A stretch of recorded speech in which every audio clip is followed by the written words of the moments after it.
appeal in the matter of LHR. Before we start, Mr. Payne, can I just remind everybody that this appeal is being live streamed and we would like to refer to the participants as the police, the local authority, the mother, the father and the child, with no names mentioned. Good morning, my lord. I appeal on behalf of the Police. my lord, I'm just going to police. Together with Mr. Laverick, my own friend Mr. John Sampson, Queen's Counsel, together with Miss Rain, appear on behalf of the local authority.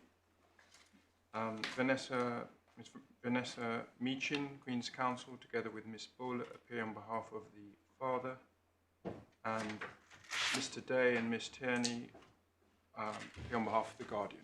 Right, everybody's here, are they? I thought one or more of the teams was going to be attending remotely. I think the mother. There's another parent who's not present. I think the father's. Is that right? The father's representatives. But not the mother. Mr. Tilliard's not here. I think that's right. Yes, I think that's correct. I've already got myself very mixed up with the names, but I think that is correct. All right. Well, I can tell you that we have now read the transcript of the judgment and indeed the transcript of the hearing, and we have read the various skeleton arguments, including the two most recent from you. My lord, yes, and I'm grateful. Can I just check a few other housekeeping matters? Yep. We've dealt with the skeleton arguments. You should also, my lord, have received an additional closed witness. Yes. You've confirmed that you looked at the transcripts. Do you have a copy of the respondent's authorities? Yes. Bundle. And do you have a copy of the police authorities that were before the judge? I understand that they were filed. Well, I'm not going to be referring to them, but I understand they were filed with the appeal. Well, the only authorities I've got are those in the respondent's bundle.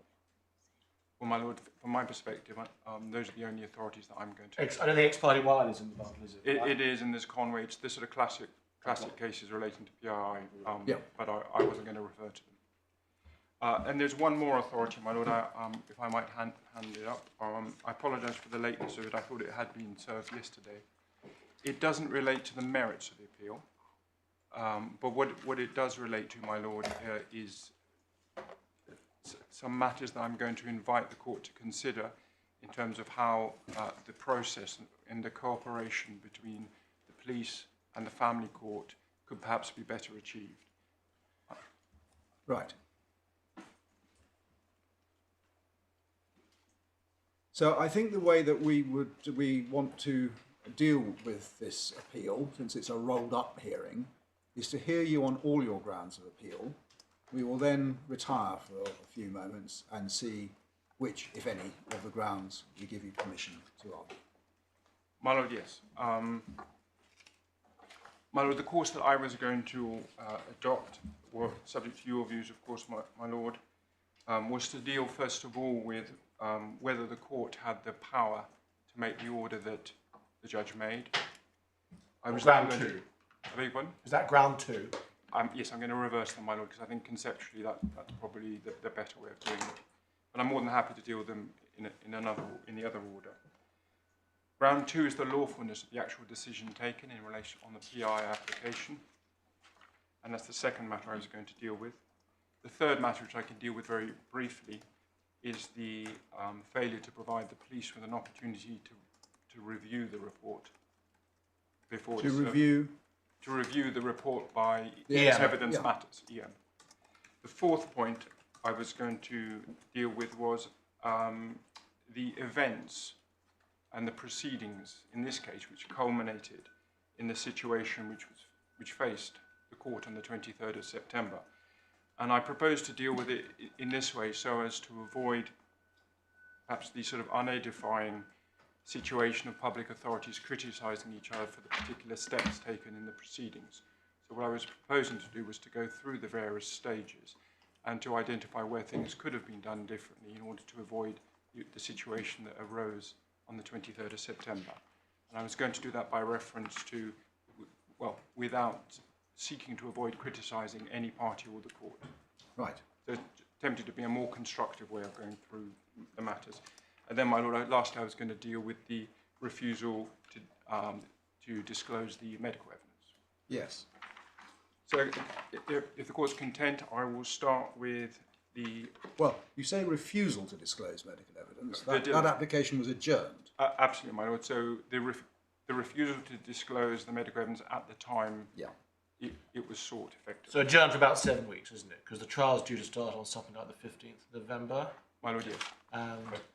And 29. No, 29th. 29th. So finish something like 14th and 13th of December, before Christmas. So adjourned for 7 or 8 weeks. Absolutely, my Lord. But we will obviously say that it isn't the period or the length of the adjournment that's critical here. It's the need for, or the reason why the police needed it at the time the application was made and considered. So if I can, if you're content with that approach, my Lord, I'm going to start then turn immediately to the orders and the application. So the first stage. If I can ask you then, if we can start with the order made on the August the 20th, which is at B8.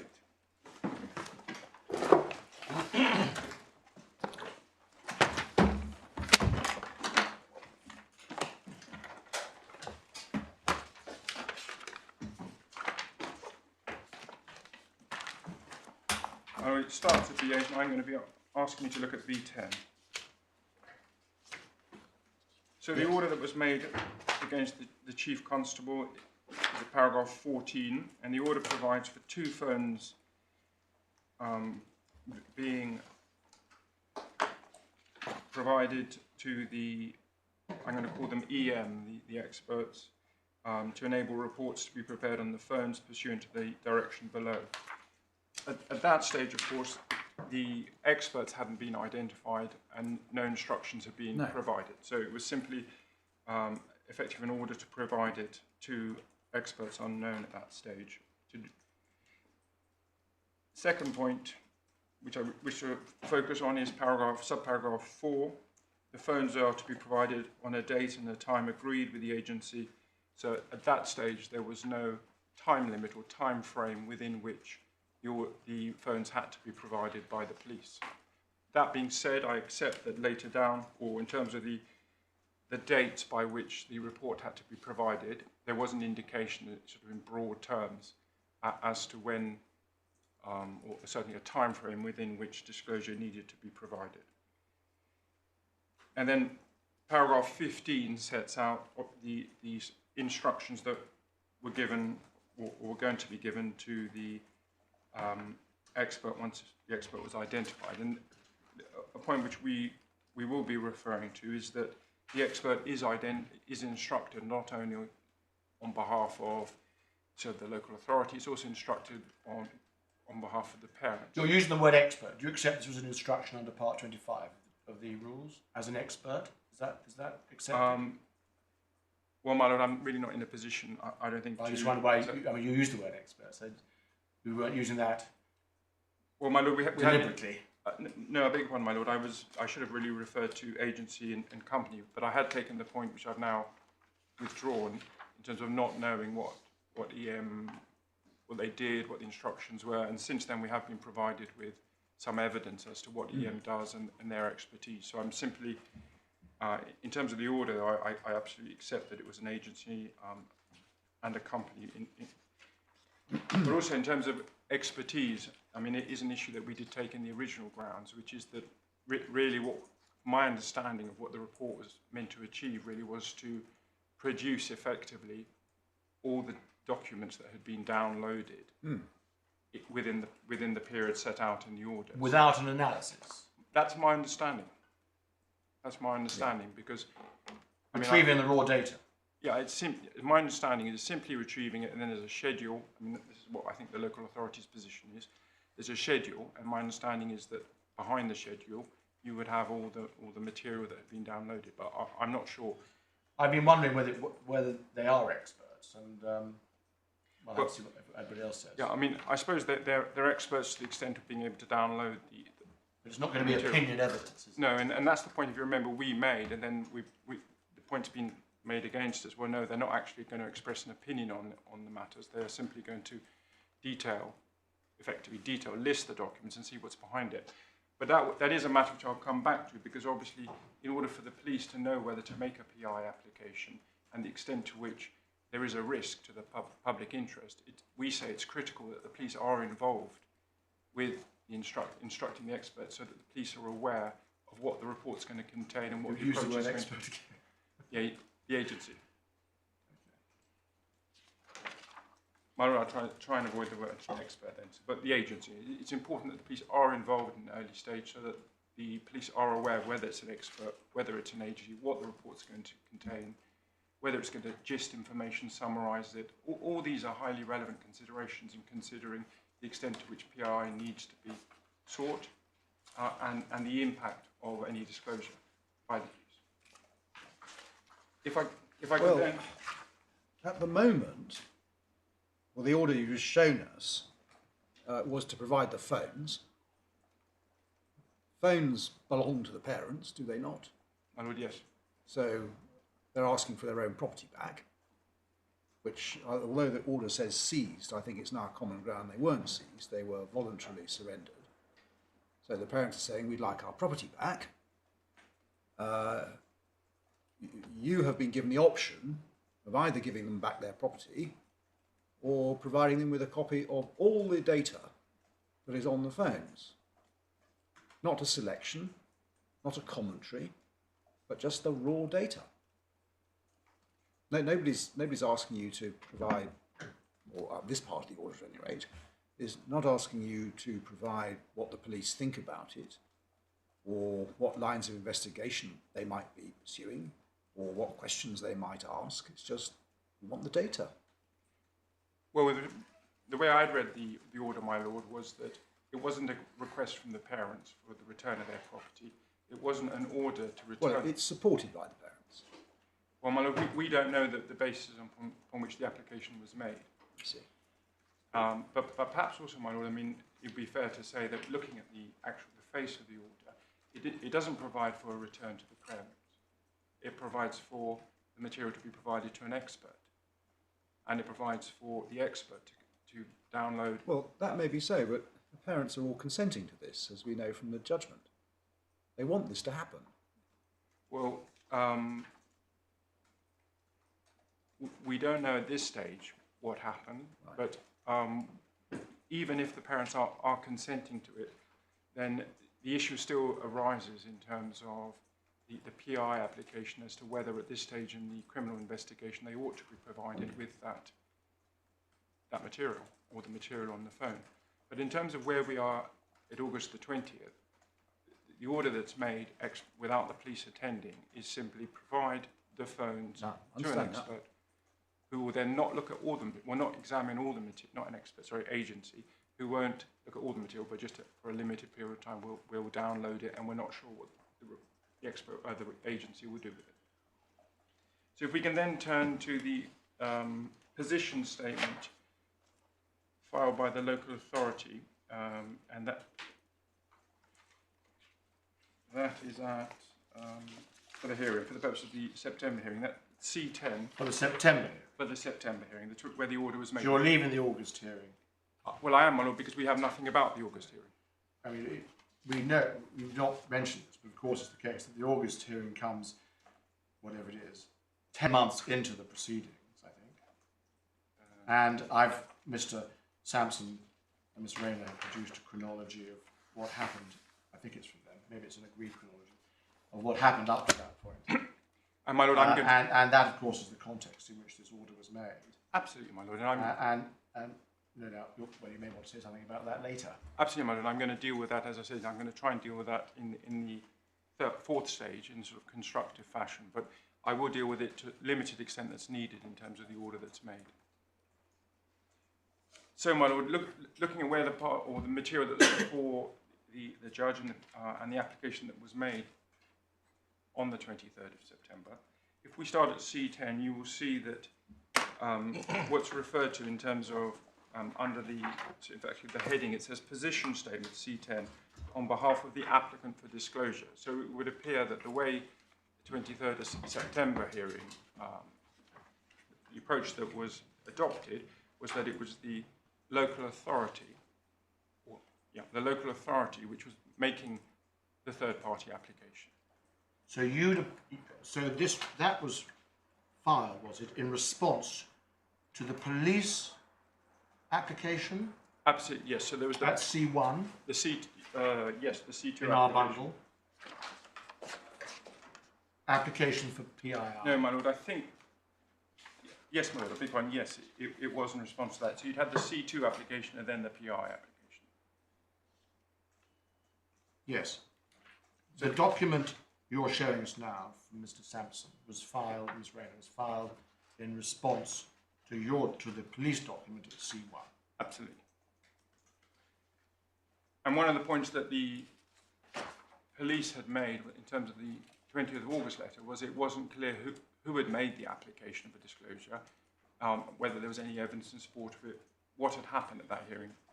So, but going to the September hearing, the 23rd of September hearing, the position was that at that stage, the local authority were the applicant in terms of disclosure, and the position, the key paragraphs that I would like to refer you to are really at C11 in terms of the application that was made. So does it make it makes a big difference then, does it, that the application was by the local authority, not by the parents? Well, my lord, I hadn't actually, the reason I was relying on it was because the application was made by the local authority, and a point that will be made is that it wasn't supported by evidence, which is a requirement under the family procedure rules for an application to be made against a third party who aren't a party to the proceedings.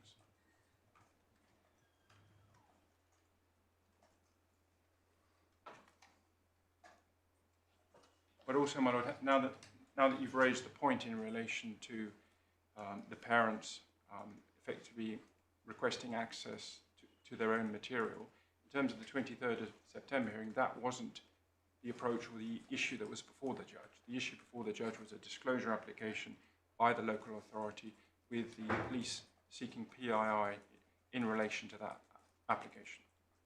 But it would be relevant to the balance, wouldn't it, if the parents had other means of obtaining the data? Absolutely, and that's a point we'll be raising, because that obviously was the parents' position. Disclosure wasn't really needed because they could access all the material, and it's not clear whether they've disclosed the material or not in these proceedings. But No, I mean on the phones, there seems to be some issue about whether they could access all the material on the cloud, but if they had another means of accessing the material on the phones, that would be relevant to the balance, wouldn't it? well, my lord, insofar as the parents felt that they didn't have access to all their material on the phones and were on that basis seeking the phones, I could see how that could in principle be relevant. However, the parents, my understanding from the position statements and the hearing or the record of hearing was that the parents' position was, actually we have access to all that material from the iCloud and from emails and access to emails. So the parents' position actually, well, we don't need this material. Is that right, Mr. Payne? I'm looking at C17 6B. Well, 6. This is the position statement of the mother, as I understand it, asking the court to refuse the PII application and to order the police either to disclose the original phones or a copy of the hard disk so that the material could be analysed swiftly. Well, my reading of paragraph 6A had been, it's not the objection to the PII application was that the content of the devices is known and accessible to the parents. Well, never mind that. Look at B. That's an order that supports, doesn't it, the local authority's application?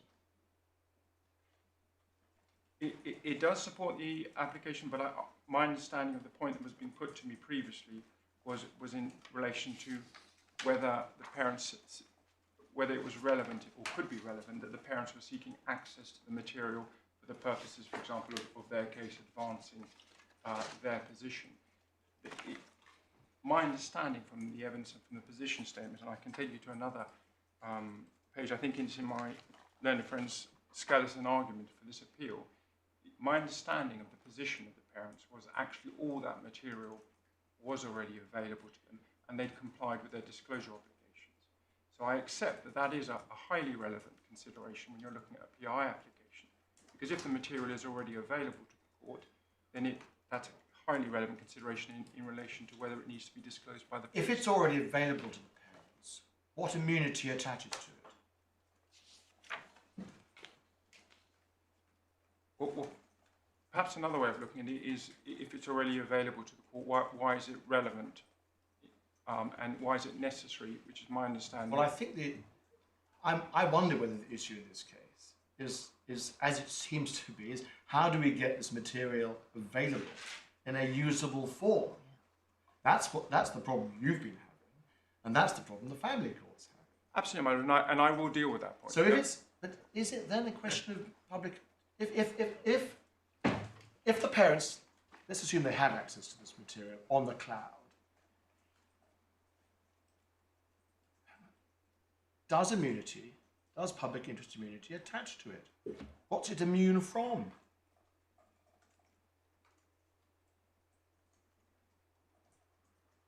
Well, my lord, if the police were put in a position to confirm that everything they had on the phone was in fact accessible to the parents, then I accept that would obviously be a highly relevant consideration in relation to whether to claim PII, and indeed whether it was necessary to claim PII.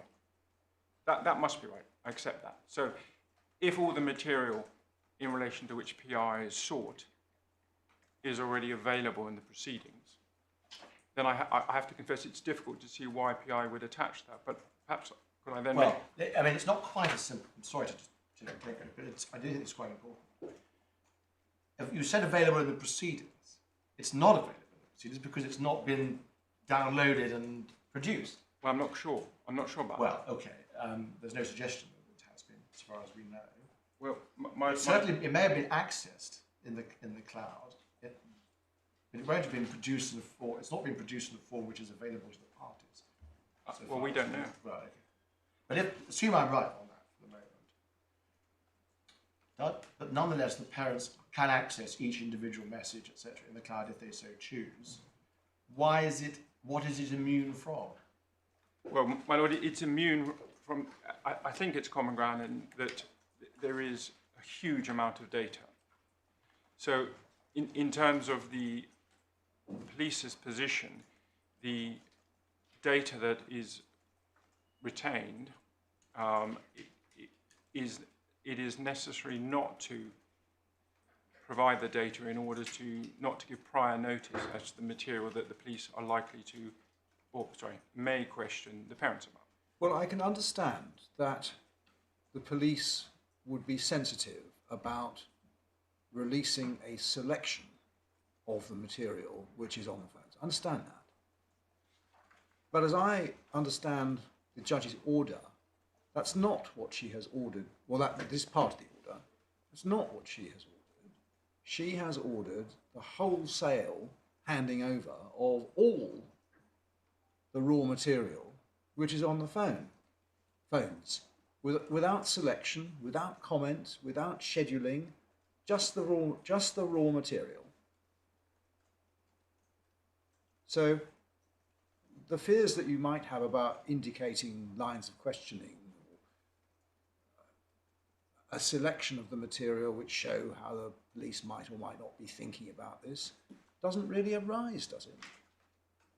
My lord, I can see the force in what you're saying in terms of looking at it from that perspective, but I think what the police said, and you will see this in terms of the way the application was pursued, was that it was important to effectively look at the parents as individuals, because whilst one parent might have access to their own phone and their own phone's contents, they wouldn't necessarily have access to the other parents. No, I see that. And they wouldn't have access to everything on the other parent's phone. Okay. Insofar as there are messages between them, they will, of course, have access. Absolutely, my lord, they would have access to that. But I suppose the point, the point I'm trying to make, though, is that the PI application was based on, one of the principal bases for PI application was to try and minimise the chance of collusion between the parents. So by providing all the material to the expert, who could then produce all the material together, then clearly both parents would know precisely what was on each other's phone, which we don't know whether they would have access to individually. Because you can say, yes, you'd have access to your own phone's data, but there's no evidence or suggestion that they had access to the other phones. But if there was going to be collusion, one would proceed on the assumption that they were going to enable each other to look at each other's data on the cloud. With respect, my lady, we would say that wouldn't be, that's not a sort of axiomatic conclusion that one would draw simply from, if there's a risk of if there's a risk of collusion, yes, they might share some of the data, but not all of the data. Can I give you an example? Yeah. So let's say that some of the messages from one parent to a friend or something were highly critical of the other parent. Yeah. The parent who sent the messages might not want to share that with the other parent.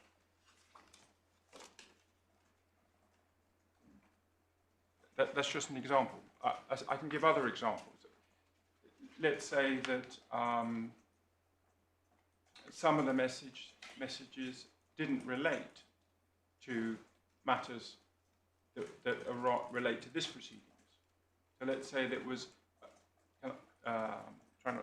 let's say it was some of the emails to friends recorded material that might provide the basis, considering that other crimes might have been committed or other risks might have existed. Yep. There's no reason to think that one parent would be willing to share that with the other parent.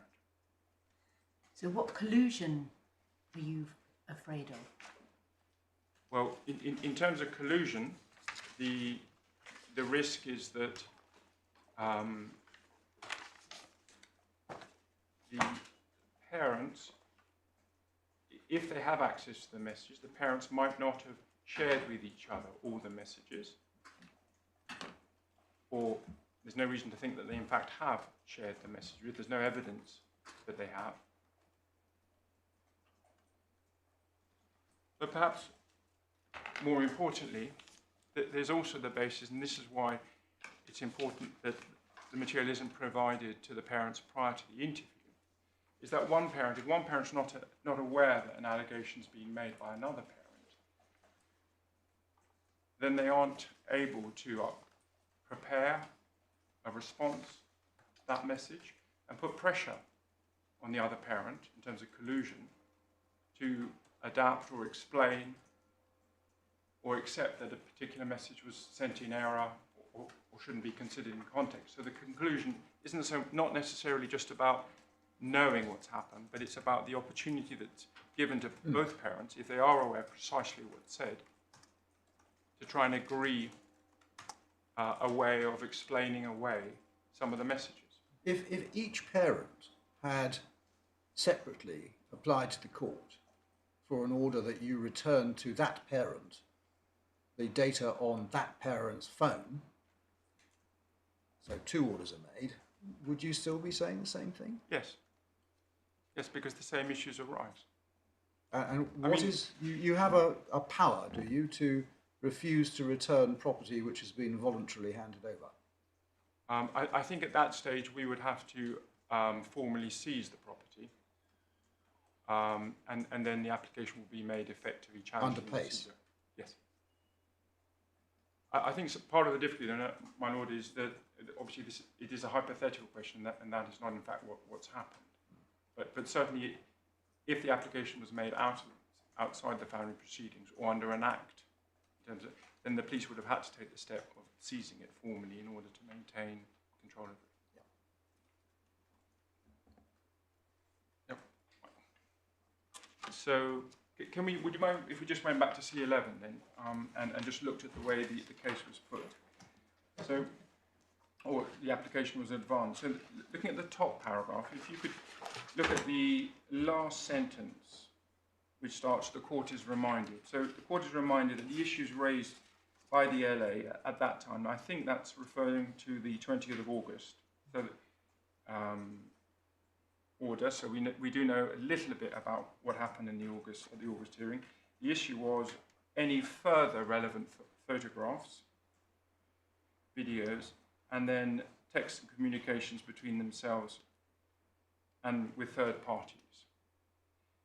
And then at 3, you have the difference in position between the local authority and the parents. The parents' position is everything has been, I think it is, the parents' position is that everything has been disclosed. But I'm not sure if it has been disclosed or the position is, well, I'm not sure what the position is. But if it hasn't been disclosed, then we say there's nothing preventing the family court making... Well, isn't that... I'm not quite clear what Mr. Sampson means by that stroke. It's either accessible to them or had already been disclosed. Yeah. Isn't that what that means? So he's not saying they disclosed everything. He said they've either disclosed everything or if they haven't, it's accessible. Well, my lord, absolutely, I'm not entirely sure, but and that must be they haven't disclosed all the messages on the cloud within this proceeding. Otherwise, we wouldn't be here.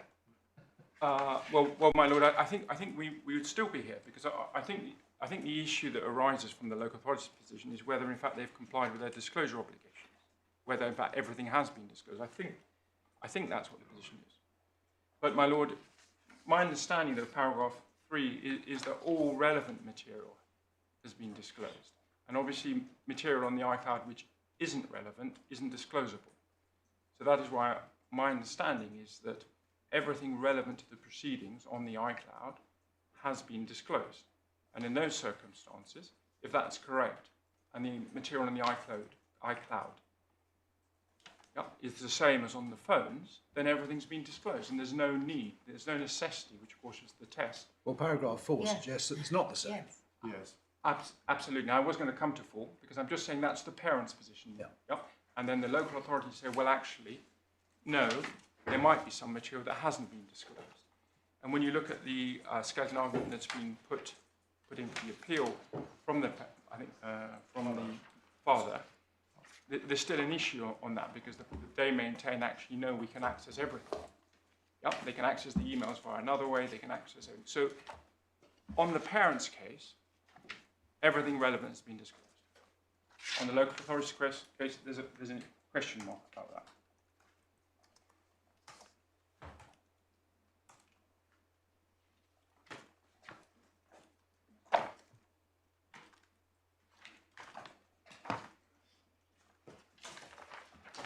And then I was going to ask you just to look at paragraph 6, and 6 is important because the local authority have seen the closed material.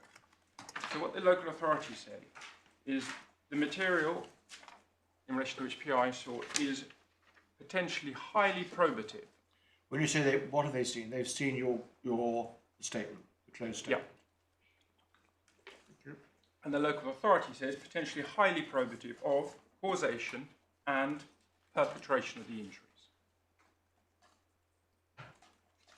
And that, as you will see, is totally at odds with what the judge says. Certainly the perpetration point. Judge says it's context. Context, not perpetration. But we'll come to that, my lord.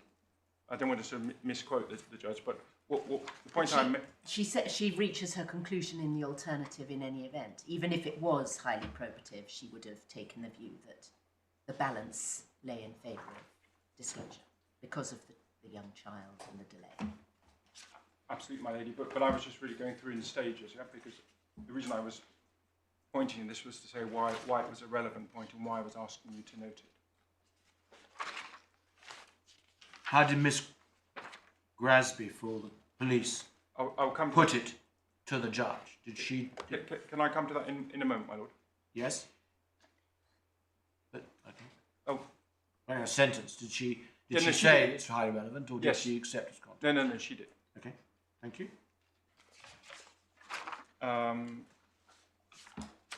Actually, my lord, yeah. No, it did. I think I've taken the document slightly out of sequence, but I'll come back to... I'll turn to the application next. And then the points taken in relation to sort of the points militating in favour or against the PI application. If you look at paragraph 10, page C12, points made is that they know what the phones hold already. Can you see it, the last sentence in paragraph 10? Then 13, you have an issue about corruption of data, which the police hadn't raised as a concern. And then there's paragraph 15, well, even if there is a problem with continuity, the external drive can be provided. Now, of course, the difficulty with providing the external drive is the external drive was how the police were accessing the material. So if you provide that, the police can't proceed with the investigation. They can't look at the material on the phones, which is why it's on an external drive. Can you tell me, technically, can the material be transferred or copied from one hard drive onto another? It can, and as you'll see in the judgment, or in the hearing, you will see that at this stage the police were unable to do so. Yeah. But subsequently they've got new technology, and they are now. But at the time of the hearing, they couldn't. Which is so I'm sorry to take. No. Just trying to sweep away what we don't have to worry about. In terms of practicalities, it would be possible now it would. now for the police to comply with an order which requires them to hand over a hard drive. Yes. Without. Can I just check? Can I just? Yes. My lord, yes. So right. So therefore, we don't have to worry about the continuity issues. My lord, can I just take instructions?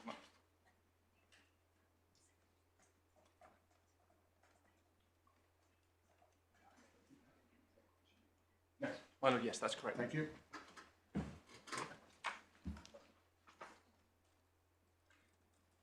My lord, can I then ask you to turn to the application, which I should have taken to you first. So that starts at C11. One of his then you want registered- Sorry, big on C1. And then I'm just going to take you through what we say are the key paragraphs. So if you look at paragraph 4, second sentence, if you could read it to your, it's quite a long sentence, but if you could read it to yourself at C3, paragraph 4.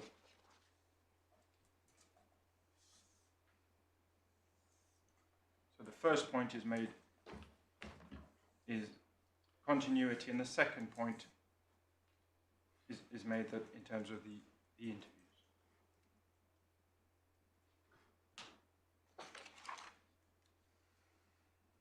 And then if you could turn to C4, paragraph 7, you can see, if you look at paragraph 7, the first point that's made is considering the importance of the information to the issues the court has to decide. In other words, effectively necessity and relevance. 8 is an important consideration, which deals with effectively the importance of considering what material is already available or obtainable in the proceedings, and invites the court to have regards to that. Paragraph 10 makes it clear in the first sentence that what is being sought is a temporary order, not an indefinite order, or not an order for an indefinite period of time. Paragraph 12, if you could perhaps read that to yourselves, because it sets out two public interest issues, one of which wasn't considered at all by the judge. The first is the case-specific public interest. The second is the wider public interest to society of having criminal investigations undertaken effectively and in a way that properly identifies criminal perpetrators.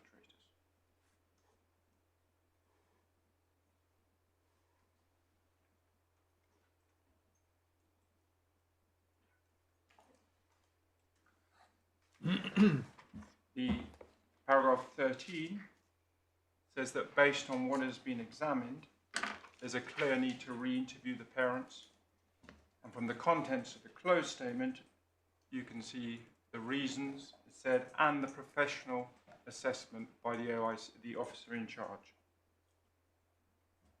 Paragraph 15, if you could read that in its entirety, you will see that the police assessment is that it's critical for the purpose of the investigation that the material isn't provided to parents.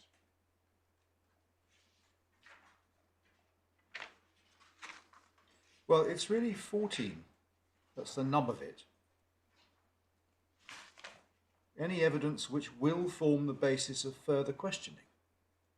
And that, I can understand that, if it goes to what the police have selected from the vast mass of raw data, which we are told is voluminous, then I understand that.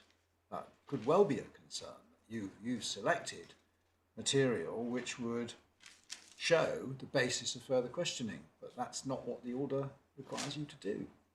No, what it requires us to do is provide all the material, Yeah. including that material. Including it, yes. Absolutely, my lord, but what the officer's saying, she hasn't completed her review. And No, indeed. the officer isn't saying I've identified all the material that I would need or I would like to put. No, she hasn't. But they are asking for everything, whether you think it's relevant to the police inquiries or not. So, as the old proverb go, where does a wise man hide a leaf? In a forest. Well, I suppose, my lord, the point that you're making there really perhaps responds really to the point made by the judge, which is that they already have access to the material, therefore they can look at it all. Obviously, there's a huge amount of data. It's difficult to say simply by reason that they have access to it that they will be able to identify the relevant matters. But the point in terms of the PRI application that was being made was that what had been provided in the closed statement were examples of the material. Certainly, and I understand that you don't want those examples to be revealed. Fair enough. But those examples weren't meant to reflect a totality of it, and the order doesn't provide for disclosure of material which the police are not proposing to ask questions about, or I suppose that's a double. The order doesn't say, fair enough, we will grant PII in relation to the emails or messages or videos or whatever it is, in relation to which you've decided you're going to ask questions. The order provides for the disclosure of everything, including those emails. But if it provided for disclosure of everything apart from that, which you wish to use for questioning, then that of itself would reveal, would it not, or could reveal, what it was that you proposed to use as the basis for further questioning. Whereas a blanket order to disclose the whole lot doesn't do that. But, my lord, the reason why the PI was sought was so that it effectively none of the material was provided on the basis that there was material within that the questions would be asked, and it's very difficult to extract that material in its totality. Certainly hadn't been able to at that stage. And as you say, my lord, by doing that, you might actually identify what you're going to ask about. So it's always, I think, slightly easy with hindsight to perhaps go back and say, well, it could have been done differently, and indeed the police could have sought PI in a different way. But everything was happening in quite an expedited way, and the process that was approached, or the approach that was taken, was that what was needed was PI in relation to all the material, because obviously some of the material hadn't even been considered. Do you accept that insofar as if it's right, material, all or some of the material was accessible to the parents, that is a material consideration for the judge deciding where the balance of public interest lies?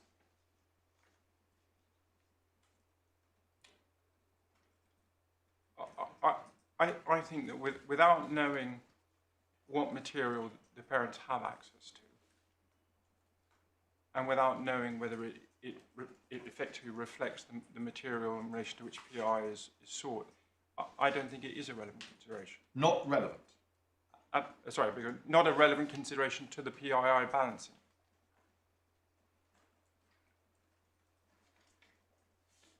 You're looking at, in a PI case, my understanding of it is you're looking at a real risk of of harm, serious harm. If you don't know what the parents have access to, and you don't know whether it mirrors the material in relation to which PI is sought,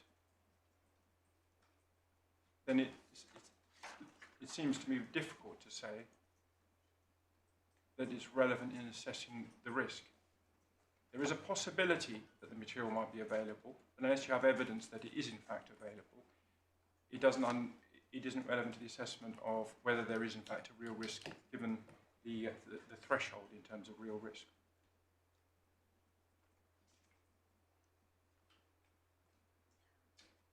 I suppose another matter which is perhaps illustrated by the discussions that we're having is that none of this was discussed at the hearing.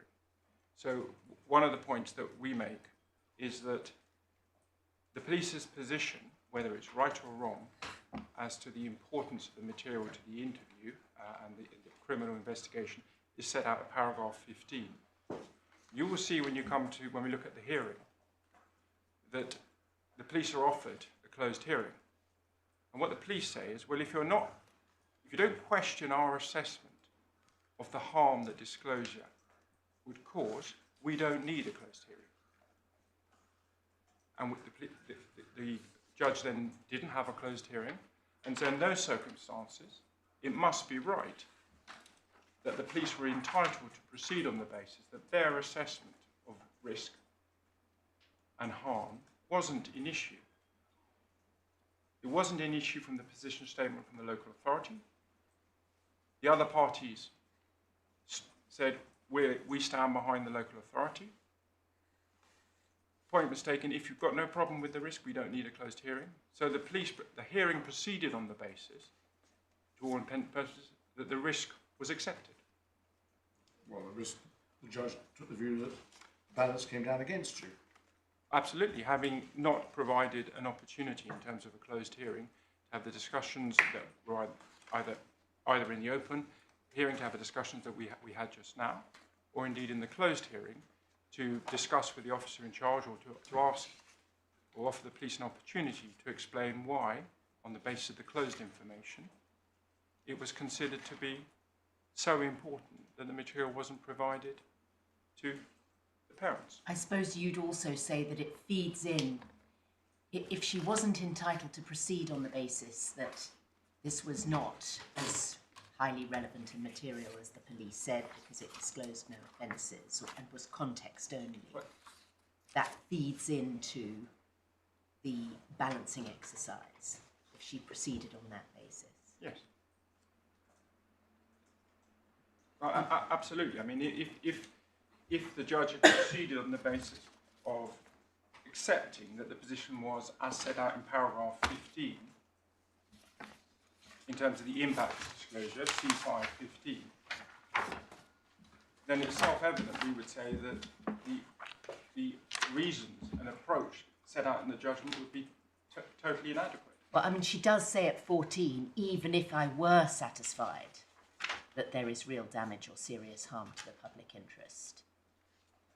Can I deal with that at the end? But I'm just saying in terms of the reasoning, in terms of the order, not the safeguarding steps, but the actual reasoning on the PI application, why she refused it at effectively stage 2.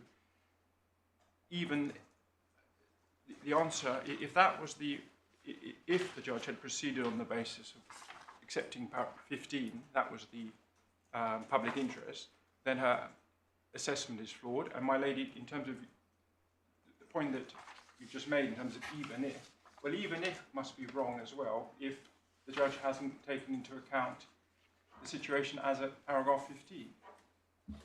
Because you can't say, even if I accepted it was serious harm, if in fact your understanding of the serious harm or your approach to it hasn't properly taken into account the assessment of serious harm that the police have advanced. Well, paragraph 15 is written in very general terms. Well, it's open. Well, I follow that. In the course of the hearing, Miss Grasby did expand on that slightly, and she did, this is at page 5 of the transcript, she said it would cause very significant harm. Likely our investigation will not continue at all because of the level of prejudice. And then she gives the reason. And so no opportunity for the individuals to effectively discuss or collude. So that's the point. And that indeed is the point you've been making this morning. That's the fear. So that explanation was before the judge. Absolutely, and it wasn't challenged. That's the point I'm trying to make, my lord, is that Miss Grasby, the police said from the outset, well, if it isn't challenged, we don't need a closed hearing. So what you've read, my lord, is a summary in terms of sort of oral submissions that was made in the open hearing, not developed on the basis that beyond what's said, because it wasn't challenged, it wasn't understood to be an issue. And with respect, my lord, certainly in my experience of PI applications, if there is going to be a challenge to an expert assessment, whether it's national security, whether it's police, that is done in a closed hearing by reference to the closed material.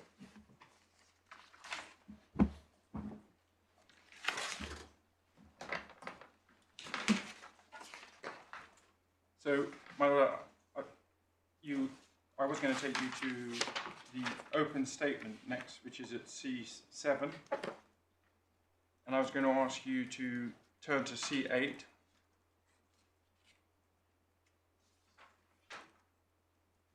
And I was going to ask you to look at the second paragraph in C8.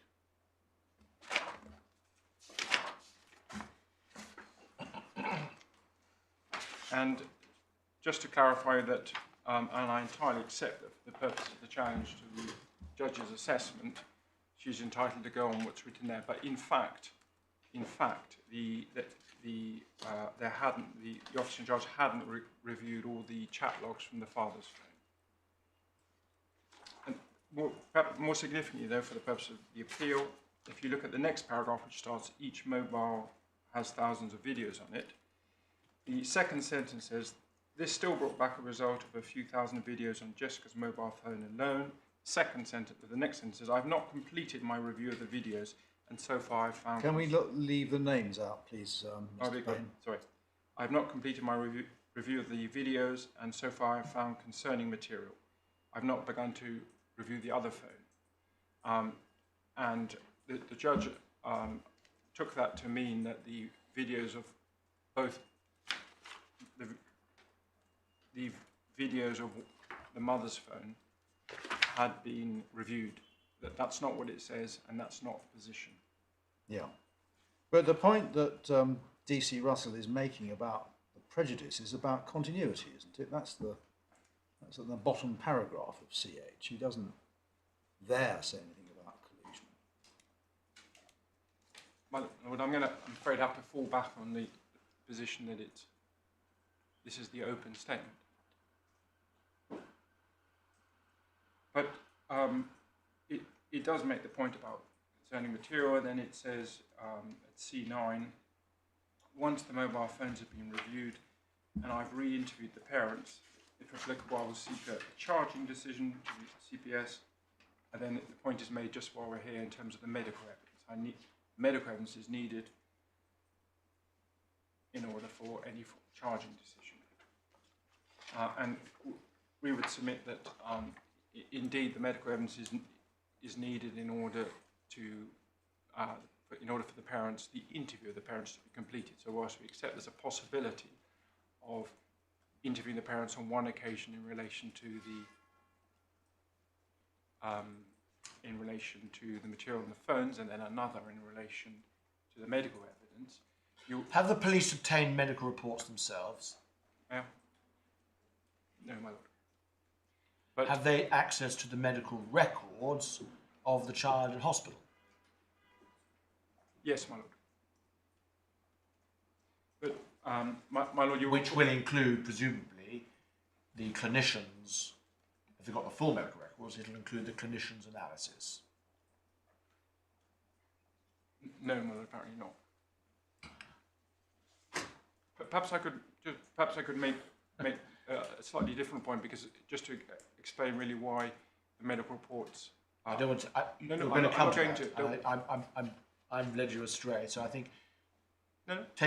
go back to your own timetable, Mr. Payne. Otherwise, I shall irritate my colleagues even more than I am doing already. Well, my lord, so long as it's you, not me. Not sure. I agree with that, Mr. Payne. I'd rather it was you. Okay, so that's the open evidence. You've seen the position statement of the local authority. You've seen the position statement from the mother. You've seen the application by the basis on the application. Now, if we can now turn to the hearing. Can I ask what time of day this hearing took place? Early morning. Is it on the transcript? I'm just looking. No, first thing 9 a.m. apparently. Yes. So this was an example.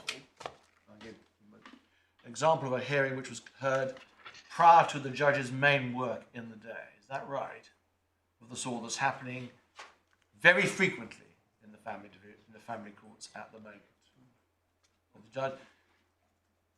And the other point to note is the judge didn't have the position statements or the skeleton arguments in compliance with the practice direction, as is acknowledged at the start of the transcript. My lord, yes. My lord, would it not be difficult though? I mean, given that the order. I wasn't blamed. I was not No, addressing I- it to you. I It's wasn't- it's a general observation. No, fair enough. These. I wasn't going to This try is an and example. This is an example of a case. Let's say call it case management for the moment. Example of an interlocutory interim hearing in a case which the judge has to slot into her very busy working day in the course of the pandemic at 9 o'clock. My lord, yes. Mr. Payne, this is to some extent addressed to the family counsel rather than to you. This is an example of something which is happening a lot and which is causing great concern to the senior judiciary My lord, yes. at a high level. I'll let my learned friends, if there's anything you want to ask. Anyway, so we're going to the transcript. My lord, yes. So could I ask you to turn to page 3, and you should have an entry at the top which says Judge Walker. Is the judge's name? Or should we just say the judge? And it says that you've all had the benefit of the closed statement, which I'm not sure is correct. I think it's wrong. And then the judge goes on to say, I think it's apparent to me from the closed statement that the material about which the police seek public interest immunity is material and relevant. I'm going to come back to that because the point that police will make is that the judge hasn't seen the material. So when she says the material is the material is material and relevant. In fact, what that assertion is based on are the examples, the limited examples in the closed statement. Well, is it accepted that the material was relevant? Not all the material on the phones, not at all. No. I mean that's one of the sort of key points I will be developing. Is that the judge made an assessment of materiality of the documents without having looked at the documents or been shown the documents. So the judge said, I'm going to permit, or I'm going to order the EM to download all this material, which I think is relevant. But the judge didn't know what the material was. What was she to do? She only had the closed statement that gave her a flavour of what there is, and it was your case that there was relevant and material documents on there. I mean, I don't understand what you're saying, Mr. Payne. What we say should have happened is that insofar as the problem was that there was all this data and the police weren't accessing it.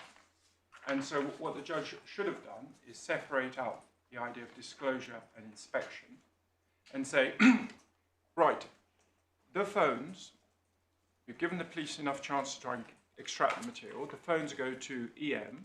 The material is extracted. The material is sent back to the police. And then in those circumstances, the police are able to look at the material and exercise their right to apply to withhold inspection or for PI. Well, where does Miss Grasby say that? Well, That wasn't her argument. Her argument was this is all covered by PII. Absolutely, but and to be fair as well, Ms. Grasby also says doesn't challenge the judge as to her assessment of that the material is material. Sorry, that the material is material. Yeah.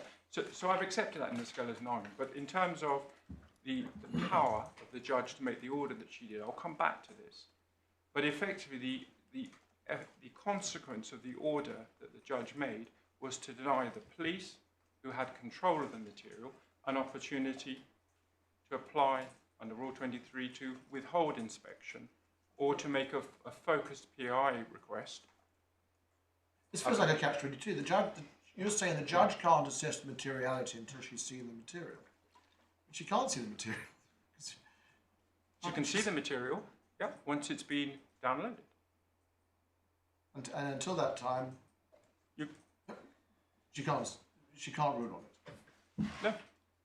No, because I mean, my understanding of the phone procedure is that, which I'll take you through, and I'm sure you know it much better than I do, but you can, certainly in terms of the CPR, you can only require a party to disclose relevant material, and you can't require a party to disclose material that you wouldn't be able to compel that party to do so at the final hearing. But this was material that belonged to these parents. It was their phones. Well, my lady, I mean, you put to me that Miss Grasby didn't make the point. Clearly, the point that's being made about whether this is material owned by parents, that wasn't an issue or a point advanced at all before the judge. So I mean, in terms of materiality of the error, the court may wish to consider that issue. But in terms of the law, as being quite important. I mean, normally, disclosure is asking somebody else to disclose their own material. And that's why the necessity test comes in. I shouldn't be allowed to ask a third party to disclose material which I have no right to see absent a court order, unless it's necessary. But if I'm simply asking for my property back, it's rather different, isn't it? well, my lord, it is important, would you not accept, that the correct procedures are followed in relation to a party asking for its own material back. So if the parties, if the parents wanted the material back, that request should have been directed to the police. Yeah? And there are procedures and steps that the police can take in terms of maintaining and justifying seizing the phone and justifying that. That's not what was before the court. The parents say this information is relevant and material. That is their case. No. I think Ms. Meacham will correct me if I've got that wrong. That is the parents' case. No, well, sorry. Is it not? No. It's my understanding. My understanding of the parents' case is that it isn't relevant because all relevant material on the phones have already been disclosed.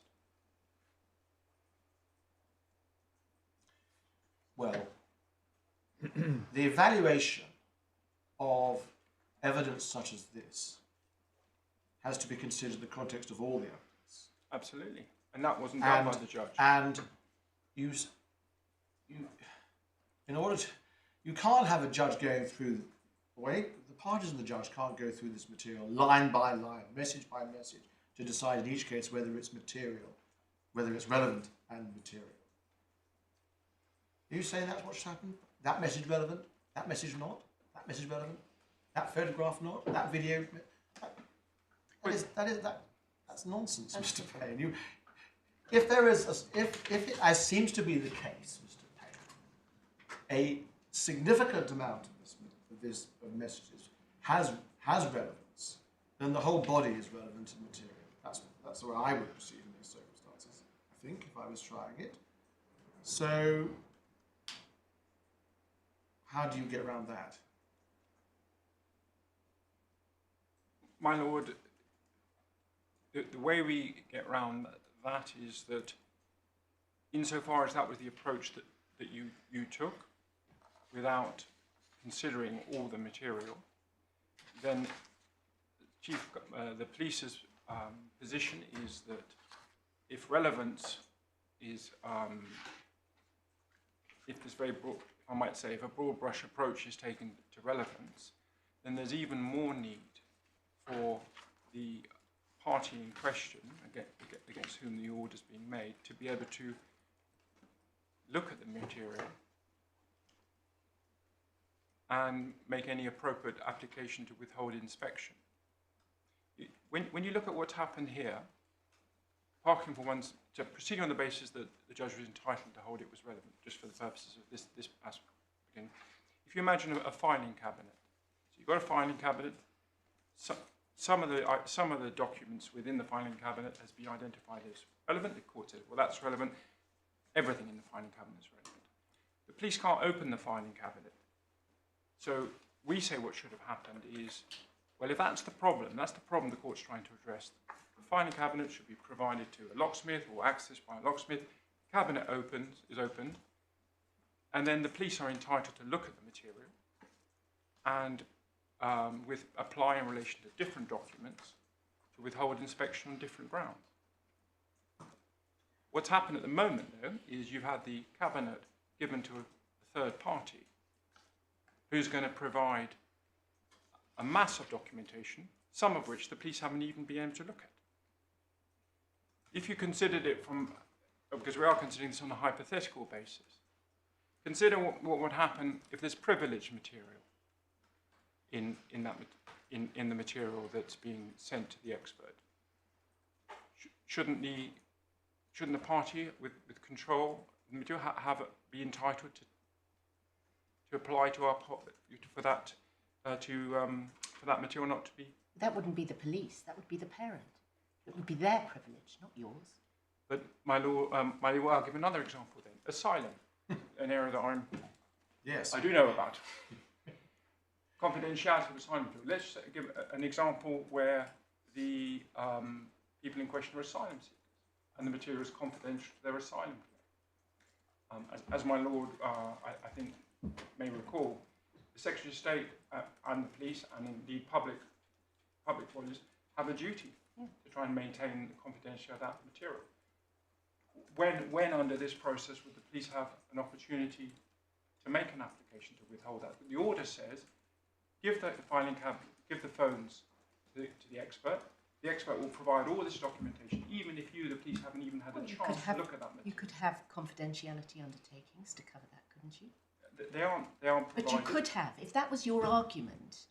That I don't quite understand how this bears in relation to what actually happened. You weren't arguing, we can't look at it. You put in a closed statement from the officer in the case saying we have looked at a lot of it. A lot of it is relevant and material. And you weren't saying it's locked, we've got no idea what's in there and it may be confidential or privileged or all these other arguments. So I'm just struggling, perhaps it's me, to understand where you're going with this. Well, where I'm going with this, my lady, is that the police made it quite clear that a lot of the material hadn't been looked at. But the focus was on what had been looked at, and what had been looked at was highly relevant and material, and you were advancing a chain of custody point, as I understand it, although you no longer rely on that, and a collusion point. My lady, with respect, and perhaps I'm not putting the case very clearly. The police were saying, we've looked at some of the material, here are some examples of what is relevant. We haven't looked at the rest of the material. The order for disclosure provided for the EM to download all the material between certain dates. Some of that material hadn't been considered by the police. Well, can we just take this in stages? There is a vast mass of material, some of which the police have seen and some of which they haven't. If in that mass of material there is material which is irrelevant, then two consequences follow, don't they? First is that you say, well, they shouldn't have been disclosed because it's not relevant. But on the other side of the line, if it's not relevant, you shouldn't be able to retain it, should you? My lord, again, with respect, one has to define what relevance means. Well, all right, but I'm using your phrase. You say not relevant. And If, on the other hand, it is relevant, then it's within the power of disclosure and query within your power of retention, and the judge then has to strike a balance. But I understood you to be saying to my lady that, well, some of this isn't relevant, we just don't know. But there are only really two possibilities, aren't there? Either it is or it isn't. my lord, obviously relevance from the police perspective is different from relevance from the family court. Why? Because why in this context where you're effectively conducting this parallel inquiries? Because, my lord, and hopefully you've had a chance to look at the second closed statement. Well, actually, I haven't read it, but my colleagues have. I took the view that you haven't got permission to file it. So, but Okay. they have. I know what it says. Yes. Let me give an example then, not related to this case, because I mean that's actually quite helpful because of the closed nature of the information. So, for example, the material could be relevant to the police because it might support criminal charges unrelated to the family proceedings. That would be relevant to the family proceedings. The family proceedings. The fact that one of the parents had committed another criminal offence, hypothetically, would be relevant, I would suggest, to the family proceeding. Well, my lord, again, if there was evidence that they had committed an offence, but if there was evidence simply that enough to open a line of inquiry, then with respect, given the basis upon which disclosure was ordered, which is to EM, then that wouldn't be relevant to the task that EM is as you've now accepted, you're holding the voluntary surrendered, not seized, voluntary surrendered mobile phones in the context of an investigation into the injuries to this child, which is the basis for the family court proceedings as well. But so you can't really, can you, rely on the possibility, hypothetical possibility, of something else emerging from this material as a reason for public interest immunity. Can you? Well, my lord, I think the question for my lord was a hypothetical question. Yeah. And what I'm trying to say is, my lord was positing the fact it's a binary thing, relevant, either relevant or not relevant. And the position what I was trying to explain is that relevance in the context of the police is different from the relevance in or police criminal investigations is different from relevance in terms of family court proceedings. I want to go back to my point, if I may, just to lay down a marker. I'm not moment persuaded that it's feasible or the right approach to go through document by document and decide relevant, not relevant. If a substantial number of these documents are relevant, clearly relevant, it's just not practical or fair or safe to try for sitting here or in the court, you or the judge to try to second guess whether another document might be relevant or not. It's not practical. And also, there may be, you see the point, there may be material which doesn't seem relevant at the moment, but might become relevant when the parents put their case. My lord, I mean, obviously different approaches need to be taken in different cases. You my lord, are aware of the approach that's taken in terms of asylum cases. You know, Mr. Justice MacDonald, the BG, and of course you recall that in that case, it was a document by document, even though there were hundreds of documents. That's precisely the approach that was taken. And in that case, which has been endorsed, I think, by the Court of Appeal and Re-H in terms of his approach, what is done is you look at the documents and then you extract, you either say they're not relevant, or you extract, or redact rather, aspects that are difficult. Yes, so you have to remember here, Mr. Payne, your submissions are silent about the other side of the balance here. It's I think completely silent. But we have to remember we're in a statutory context where care proceedings have to be concluded within 26 weeks as a statutory requirement. They're not, for all sorts of reasons, in many cases at the moment, but that's what Parliament has decided. And you'll recall, of course, that in terms of the Hague Convention, they have to be completed even faster, 6 weeks. And you'll recall that or 8 weeks, I can't remember. But you'll recall that the Supreme Court in G&G said, well, that those two processes have to work together, and the asylum proceedings have to go as fast as possible. But one doesn't trump the other. That's what the judge was trying to do in this case. She was trying to work through a sort of pragmatic solution. But my lord, I'm just focusing at the moment on the point that you're making, which I think on the facts of this case, given the amount of material, one can see the force of. But you can see that in terms of PI, well, it's not even PI, it's confidentiality in terms of the asylum process. On the amount of material there, that's precisely, it's a document. There's a difference. Sorry.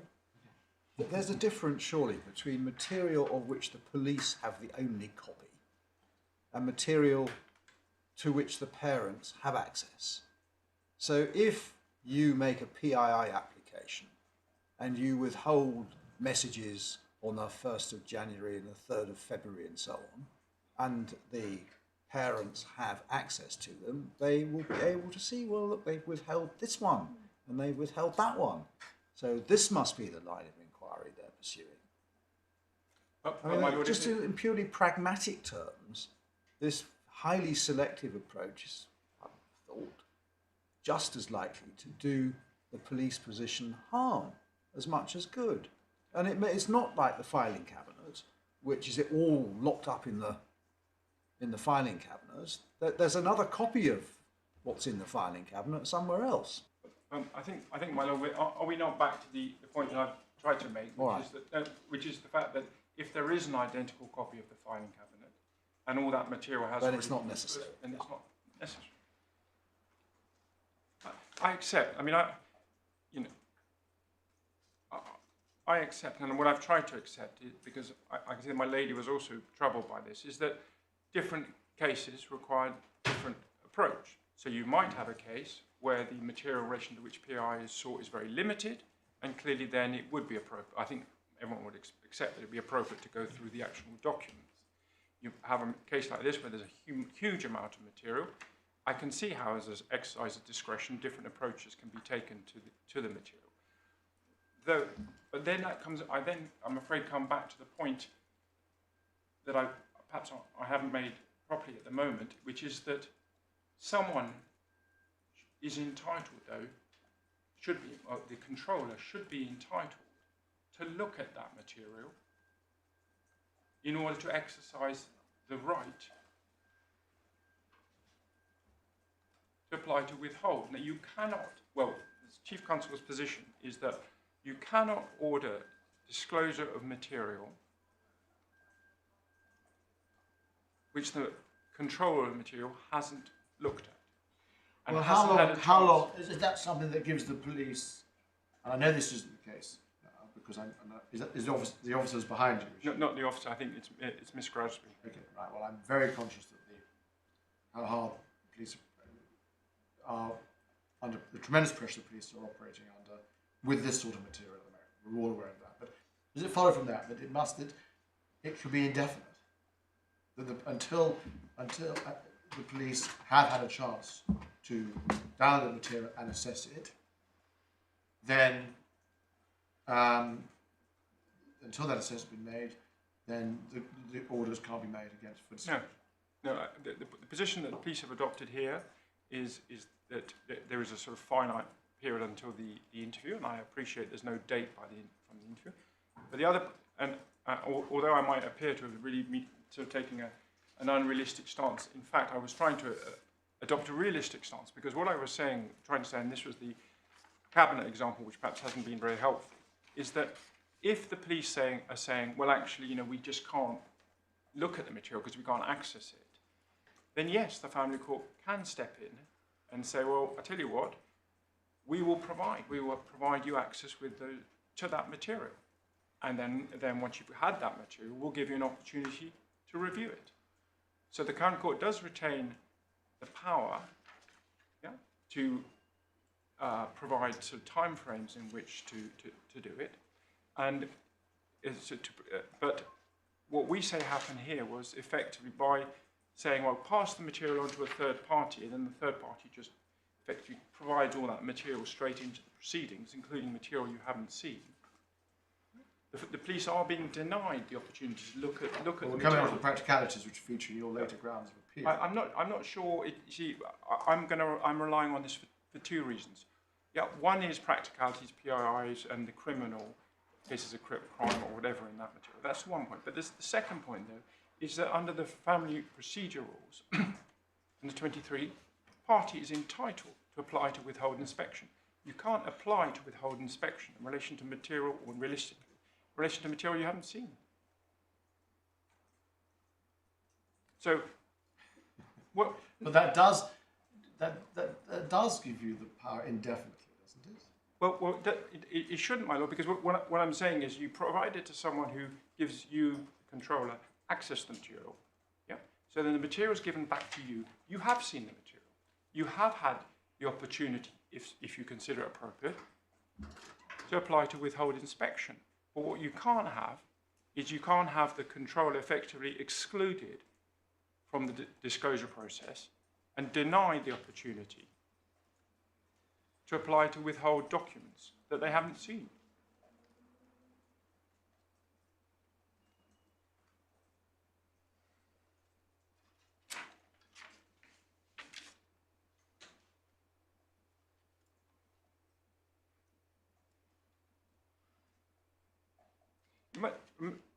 It's perhaps important also just to consider what EM's instructions are. EM's instructions aren't to consider whether material is confidential, whether there might be some difficulty in providing the material. It is simply provide all the material. Doing the job that the police have been unable to do for 11 months. My lord, I mean, I think you, no, that's a rather cheap way of putting it. I'm not going to. At this stage. I'm not going to justify that. But material. My lord, the problem with what the police had was precisely what EM might be able to assist with, i.e., downloading the material.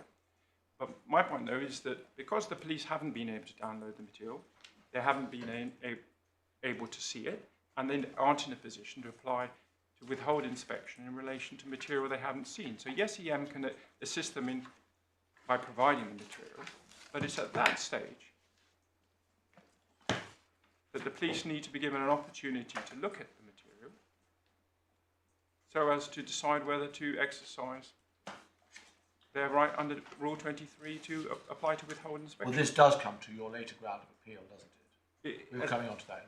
Absolutely, but there is two months, as you'll see, because I'm going to go through very quickly through the procedure rules, because it's a different point. My second point, or the point I'm making it separately, is that in a PI claim where material hasn't been seen, but which could give rise to other crimes, the police, or even relevant crimes, the police should be allowed to review it. That's what happens, certainly in my experience, that's what happens in the cases for Secretary of State in terms of national security, all of those, is that if you are going to have material produced which the Secretary of State hasn't seen, the Secretary of State is given a chance to consider that material as opposed to the other parties being provided immediately with it. Because there could be security considerations that aren't apparent at the time the application is made, which become apparent once the material is available. Similarly, in terms of PII, it's the same for the police. Yeah, the judge might say on the material I've seen, for example, on the material the judge has seen, she says, apparently, there's allegedly no evidence of a crime. What happens if there is evidence of a crime in terms of the material, and that's just disclosed straight into the criminal proceedings, without the police having a chance to look at that material and interview the parents in relation to that material?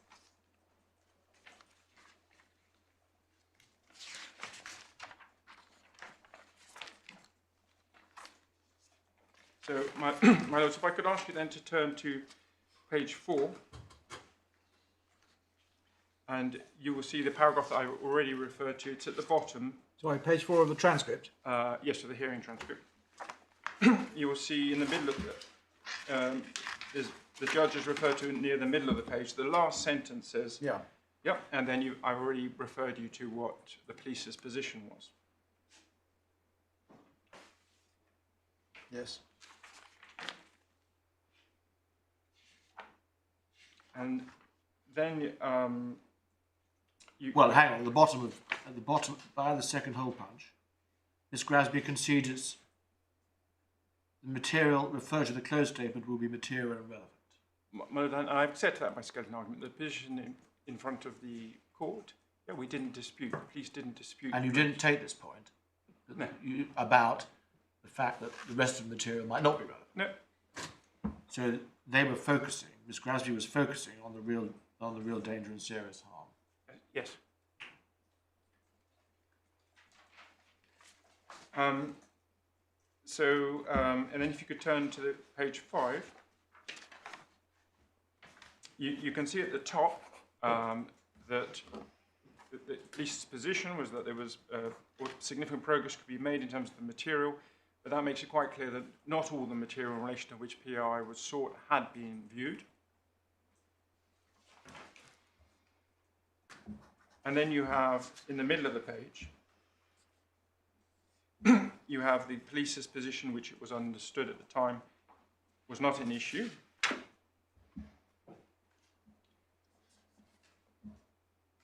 And so, unless challenged, from the police's perspective, the PI application was proceeding on the basis that that was the public interest factor that was being considered by the judge in terms of the Balancing Act. That was the position. Point in the second paragraph from the... Why is it highly... How can it possibly be the case the investigation would not continue? Well, I mean, we have... If we go into a closed hearing, I can say. Okay. But the concern that Miss Grasby expresses in the next paragraph is the possibility of collusion.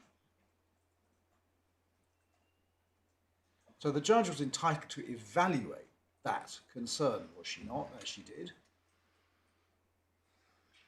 But my lord, if the judge is going to evaluate and question the police's assessment as to the significance of collusion, that needs to be raised with the police. The police need to be given an opportunity to respond to that, and that needs to happen in a closed hearing. Right.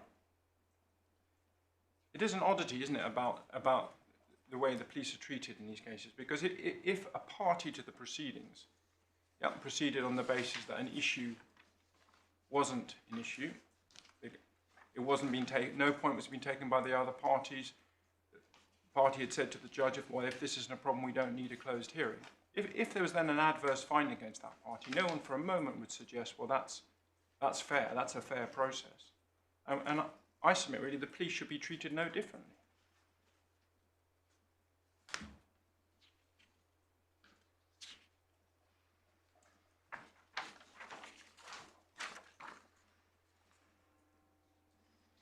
And then you have at page 6, you have in the middle of the page, you have Mr. Sampson saying that it's potentially central material to the court's adjudication.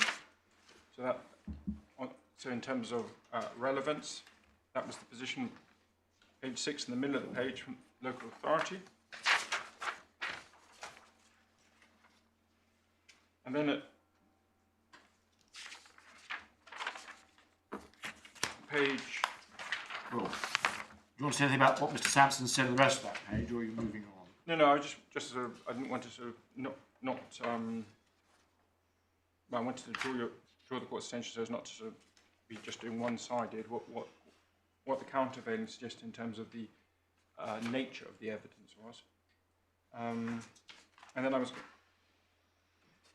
going to then ask you to turn to page 9,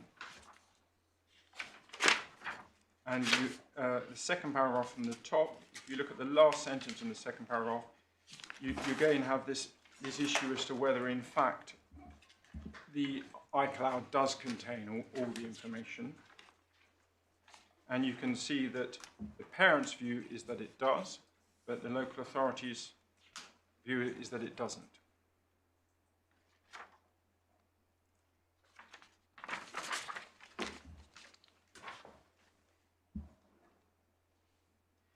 Oh, sorry, again, the parents, the fathers. But I understand that the mother wasn't represented, and I think that was the approach. But I'm not sure. And then if you go to page 10,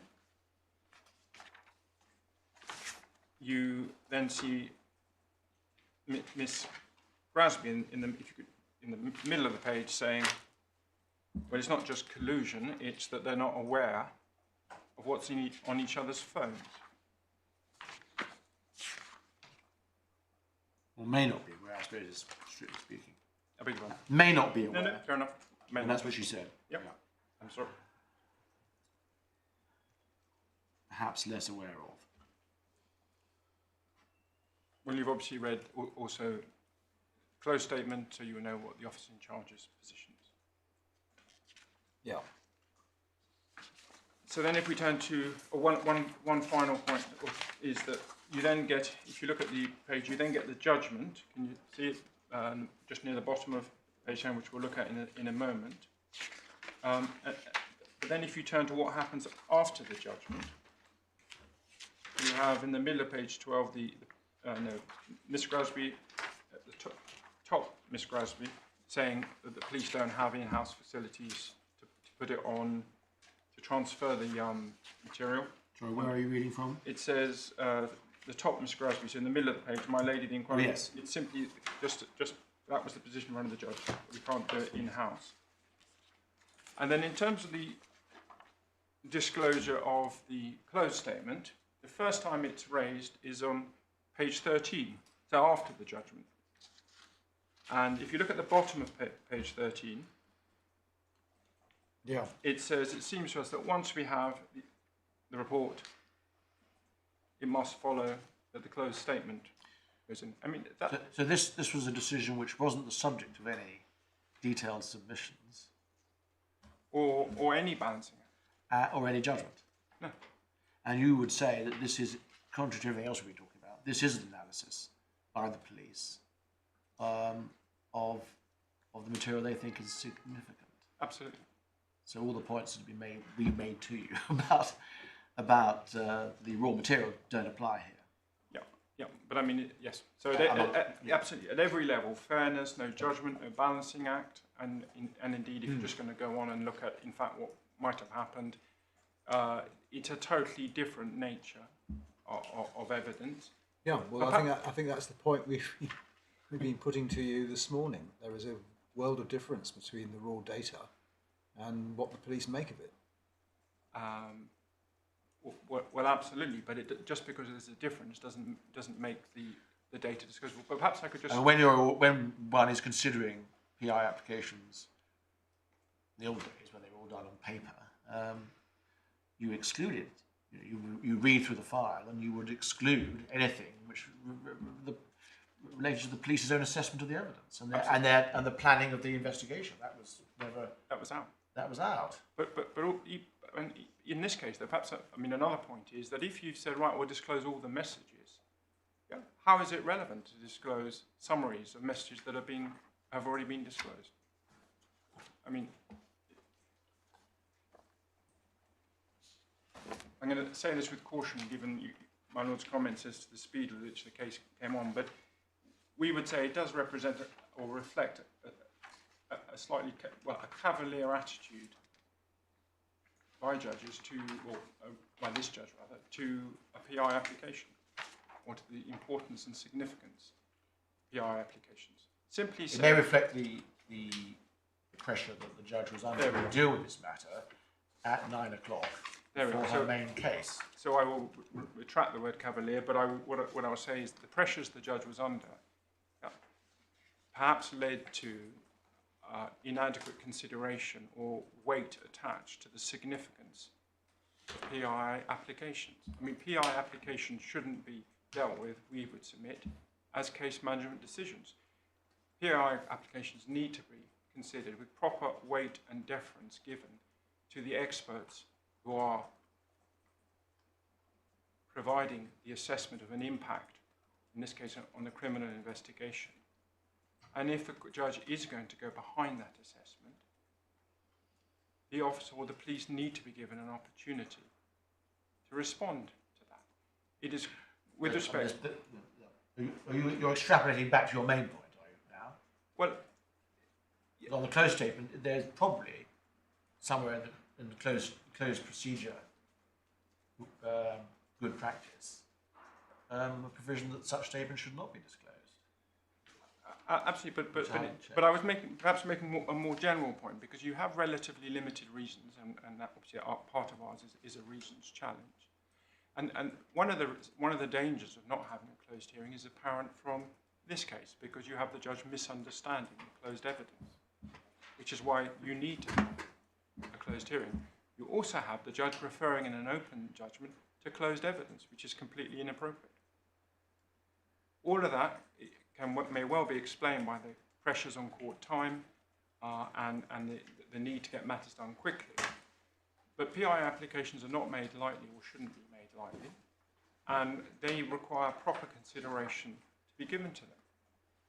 And it's important not to lose sight of the fact that the best interests of the child can be achieved in multiple ways. One is by these proceedings happening quickly. There's a statutory framework, statutory timetable, it needs to be done quickly. The other, of course, though, is to ensure that where public interest immunity should be granted in order to enable a criminal investigation to proceed, proper consideration is given to that. It cannot be said to be in the best interest of the child to make a decision that effectively emasculates or precludes the investigation proceeding as effectively as it should.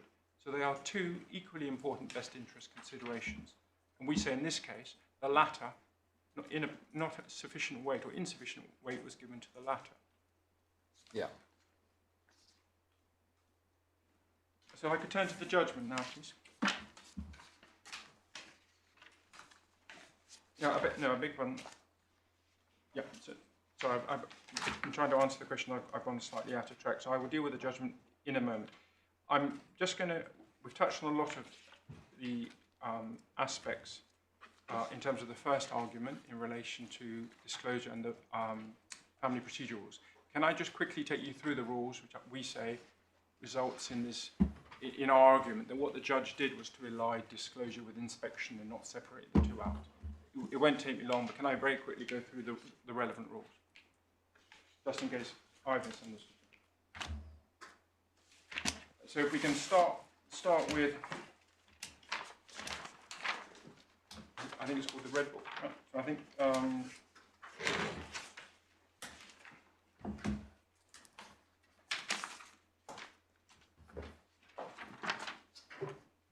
so the starting position is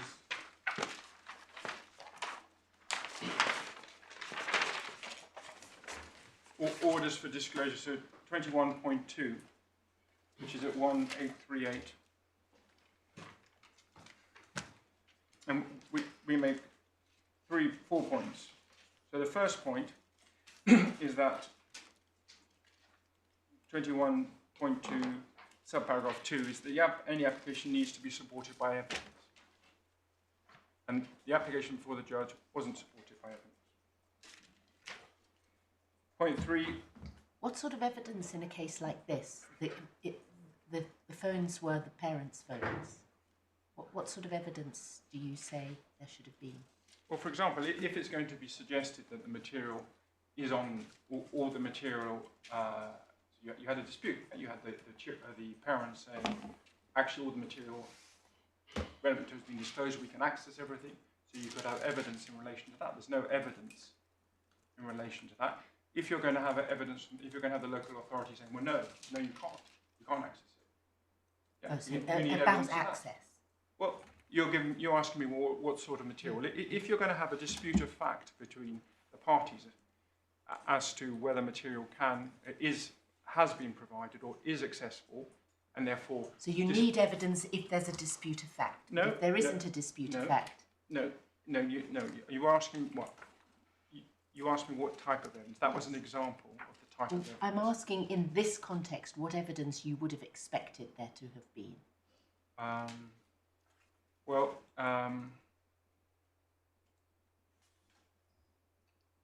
Evidence explaining the suggested relevance of the material.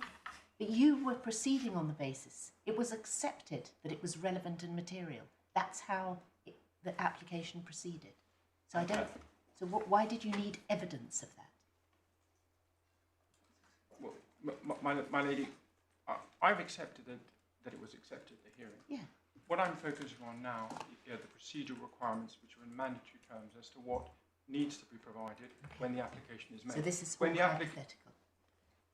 Well, I think it isn't a hypothetical, and I've given you an example as to what evidence could be needed. Okay.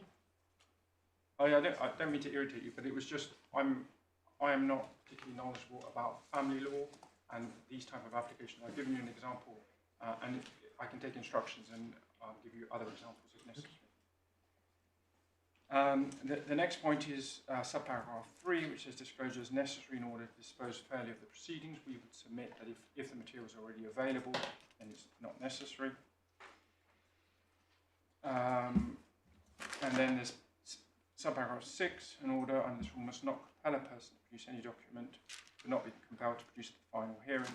We say if the document's not relevant, the person couldn't be required to produce it at the final hearing. And then 7 says the rule doesn't limit any other power the court might have. And then turning to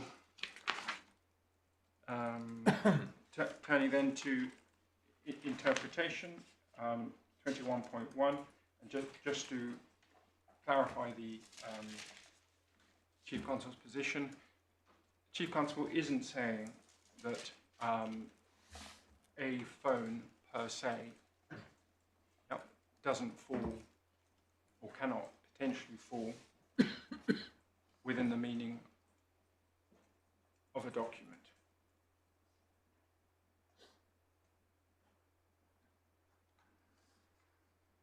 So if there was a phone with, for example, one document on it, which was relevant, then, and that was the only way of accessing the document, then the police, it's accepted on behalf of the police that a phone in those circumstances with a relevant document, an order could be made. Because in those circumstances, keeping disclosure and inspection apart, the inspection, the party would have had an opportunity also to make an application to withhold the document in question. If I could then ask you to turn to 21.3.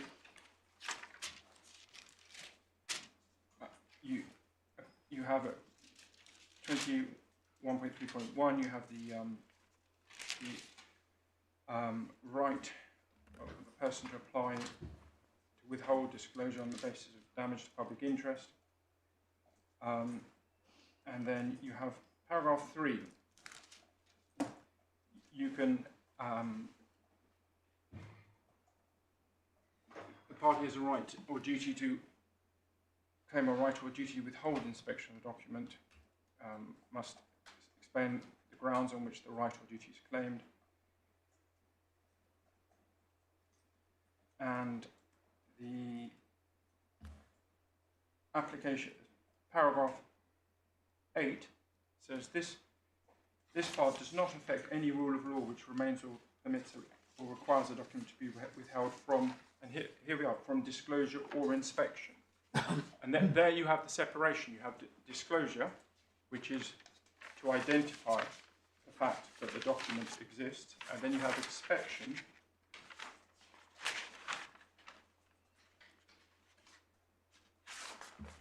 which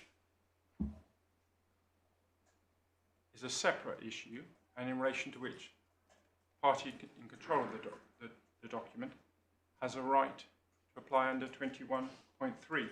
And indeed, perhaps I went to 21.1 too quickly, but paragraph 21.11 says a party discloses a document by stating that it exists. 21.2 says inspection of a document occurs when the party is permitted to inspect a document.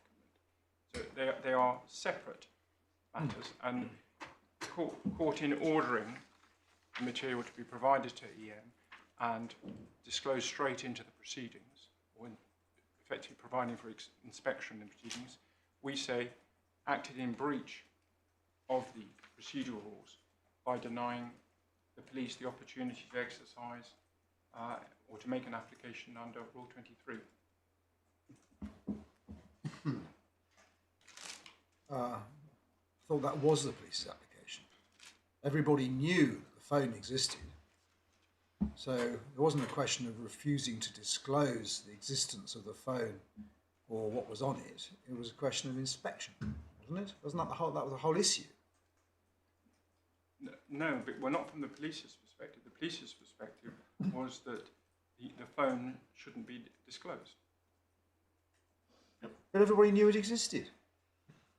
Well, absolutely, but what the police didn't know was what material existed on the phone that the police hadn't reviewed.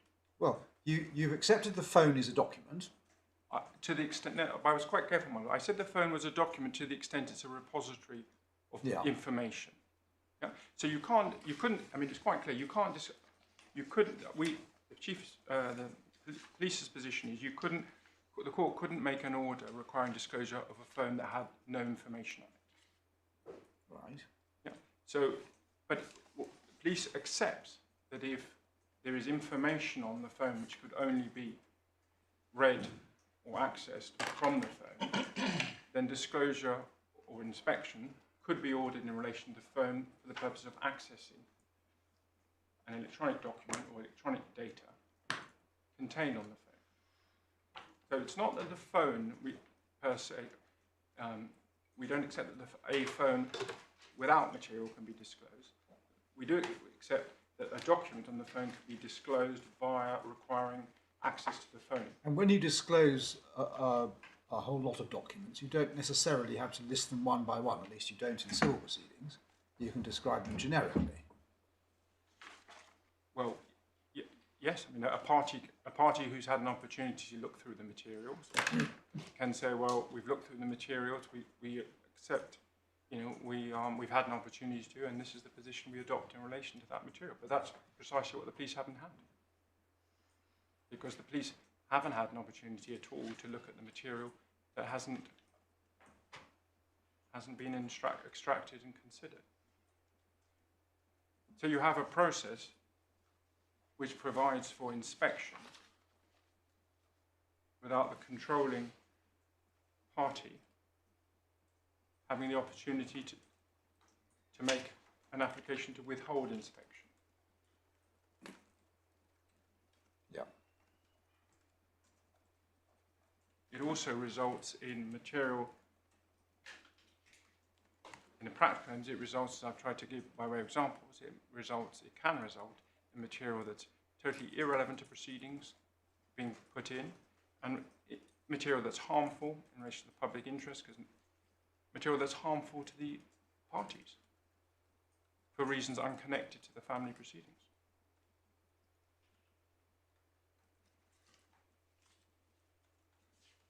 But those are examples of the consequence, not the issue of principle.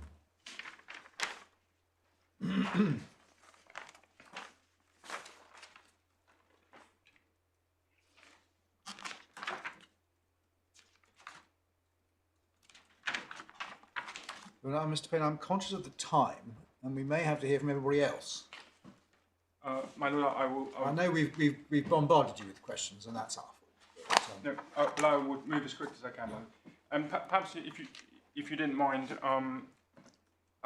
in terms of the process, my Lord, you indicated that I could sort of develop the grounds, and then obviously, perhaps I can leave that sort of fourth stage, which is really going through what's happened in this case, and identifying where things could have happened differently, and perhaps I could leave that for in the event that I'm given permission. That would speed up the process. Right. So can we go to the judgment then?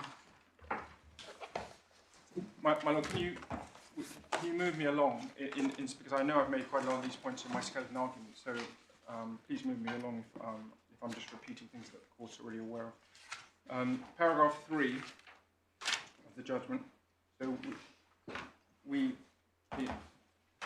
in terms of what the court accepted or proceeded on a mistaken basis that nothing had happened before April 2021. In fact, it had, as we know, that the phones had been sent in January 2021 for the data to be extracted, and then after that, the officer had started the review process. So just what's wrong with that sentence? Well, it says nothing happened until April 2021. Nothing was done about the examination of the phones. Yeah, so, well, So that, well, as I understand it, they were sent to another outside agency for the material to be downloaded. absolutely. And you didn't get, and you obviously didn't get that back till April. Absolutely. So it's wrong to say nothing was done about examining the phones because in January, the first. For administrative reasons. It's not as if she's blaming. Okay, but The my lord, judge isn't blaming it's blaming the police. but you come back, I think you've said to me on a number of occasions that the investigation took 11 months, and so If I was taking it to abbreviated I apologise, Mr. Payne. No. Of course, as I've said before, we're all aware of the pressures the police are under. okay, well, Caused by this data, kind of data. absolutely, no, and I'm just as a precaution because those instructions we want this clarified. I am just making the point. Well, yeah. Okay. Then the second point is that the judge, in terms of the post-April investigation, accepted that on the resources available to the police, i.e. one computer, it was a very difficult. I think So the next bit of that paragraph is a fair summary of the difficulties the officer was working on. Yeah. Yes, but then in considering, for example, well, the 11-month period, for the investigation, if the reality is that on the resources available to the police, in the context of the statutory obligations they have to discharge, though these are the limitations the police are working under, then I think one has to be cautious as a court for seeking to say or criticise or considering that an inappropriately long or an ample opportunity or an adequate opportunity has been given to the police to investigate it. It's a point I was going to make later, but I'll make now. Then is that the chief constable, the police's position is that insofar as it's relevant to look at the time the investigation is taken, in the context of the family proceedings. Police submit that the key period in terms of looking at actions is from the moment that the police are aware of the urgency and of the time frame within which the family proceedings are going to be Well, the completed. police know that the care proceedings have to be completed in 26 weeks. It's a matter of the police operate, they're not totally divorced from the family justice system. They're in and out of it all the time. Well, my lord, I mean, obviously in this case, the proceedings took a lot longer, and indeed, the police. Well, I don't want to get into criticising the actions of either parties, any of the parties at this stage, but the point I was trying to make, my lord, is that the police have their statutory obligations.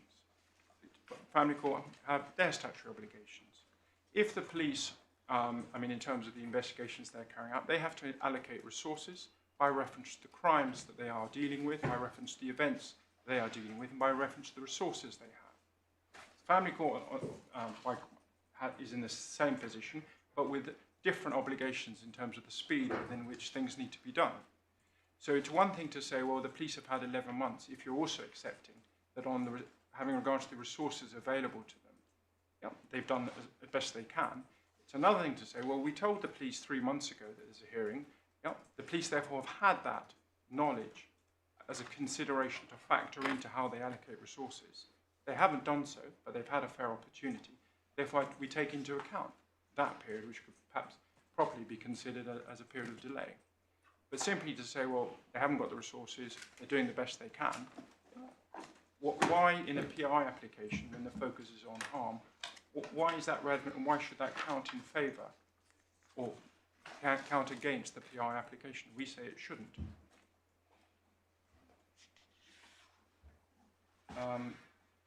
Then paragraph 4, I've made the point in terms of the misreading of the evidence.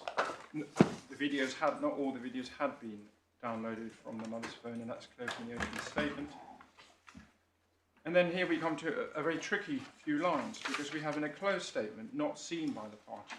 She informs me of the material she's obtained in summary to date, and that's fine. The material is clearly relevant and material to the causation of Amelia's injuries. But it is accepted by the officer that it does not at present indicate any offence had been committed. Now that is material, which is wrong, but it's also material which on its face, even if correct, that would be taken from the close statement, and it's got no place in an open judgment.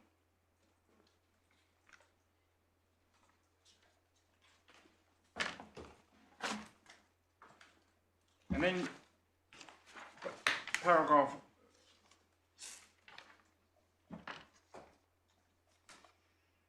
6 refers to the additional resources.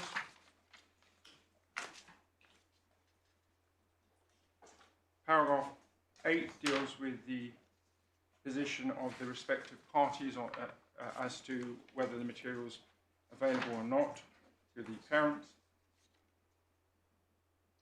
The paragraph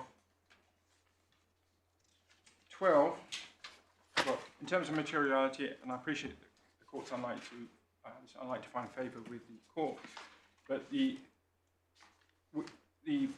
Chief Counsel's position is that there is nowhere in the assessment of materiality and relevance does the judge have regards to the extent of material that is already available in the proceedings or obtainable in the proceedings, and we say that is a clear error. Just say that again. So nowhere in the assessment of materiality or necessity in terms of the first limb does the judge have regards to the extent to which the material is already available in the court, in the proceedings, or obtainable from the parties in the proceedings. And you'll recall when I took you to the application, that was a specific point raised by the Chief Constable, which the court was invited to consider. So the point made by the Chief Constable is, we don't know what that material is, but you need to consider it. And that doesn't factor in to the assessment at all in her assessment. And it's clearly a relevant consideration. So where do you say it doesn't factor in? Well, it doesn't, there's no reference Is there, to it at all. you're not saying she just doesn't refer to it? Well, doesn't she refer to it in paragraph 8? Yeah, but she doesn't draw. No, what she does is she refers to the submissions, but she doesn't then go on to say, because we don't know what's been disclosed. Yeah. So, on any view, according to both the local authority and the parents, a lot of the material is accessible. You recall, do you remember I took you to the position statement? Now that isn't taken into account at all. So, just so I'm clear, at the beginning of this hearing, on page 4, the judge said to Ms. Grasby, do you want to proceed to make your application on the basis of the material being relevant and my consideration of the second 2 parts of the test? And Ms. Grasby said, yes. So, but you are now criticising the judge for proceeding on that basis, is that right? I'm saying that, and my lady, again, I have accepted that was the position, but I am saying that a proper consideration of materiality and necessity ought to have Even taken into account. Even if the representative for the police said, I'm happy for you to proceed on the basis that stage 1 of the test is accepted and we'll look at the second, the 2 stages. What was accepted, my lady, is that the material was material. The extent to which it was material and the extent to which it needed to be reduced into the family proceedings in order for there to be a fair hearing. The position was as set out in the application, which is... Well, Ms. Grasby said she accepted that the material was valuable in both sets of proceedings. Yeah. Okay. But you can't have grades of materiality at this stage. Either it's material or valuable or not. But my lord, you can, if you don't know what is already available to the judge or has been disclosed in the proceedings, you can't say whether the material is relevant and necessary. Because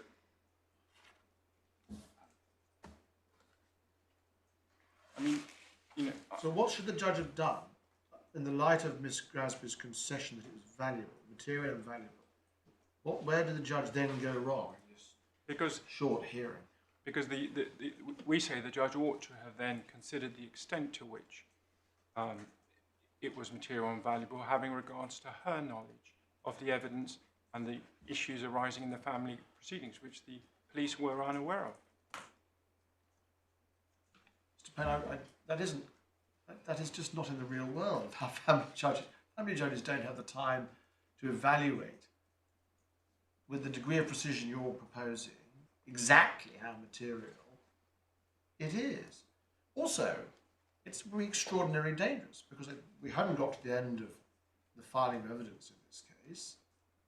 I think I'm right in saying we haven't got parents' evidence. Have we got parents' evidence by this stage? Or we haven't got parents' evidence. Well, then we haven't got the end of it. There was still potential for other material. You can't evaluate to a nicety the degree of materiality.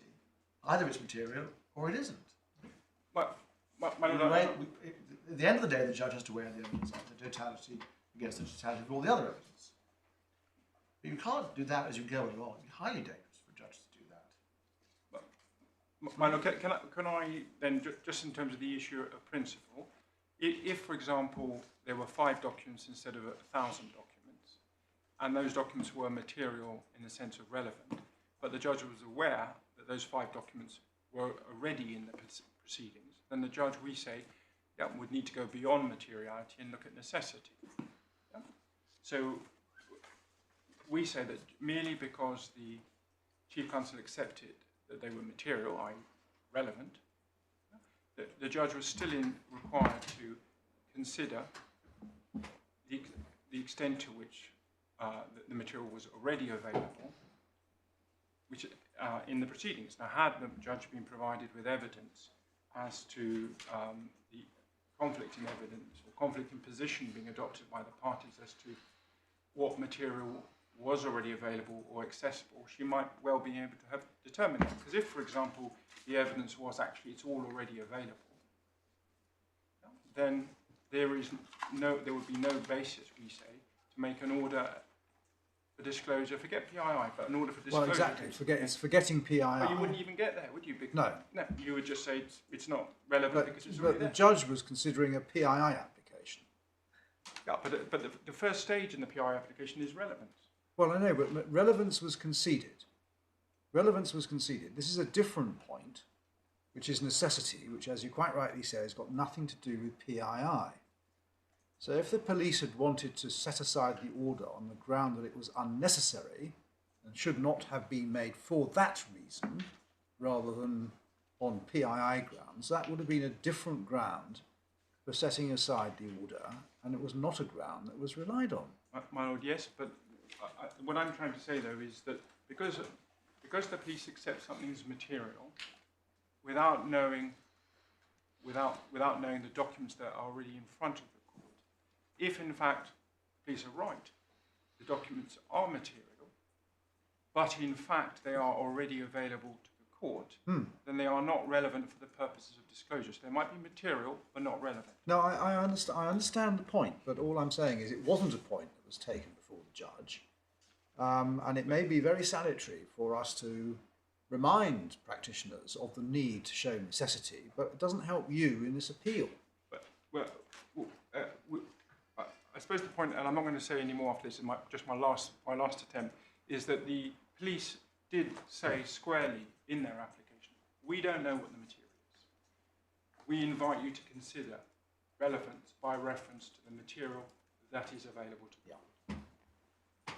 And the police can do no more than that without knowledge as to what material there is available. But my lord, I hear your views, and I'm just that's the police's case. Hello.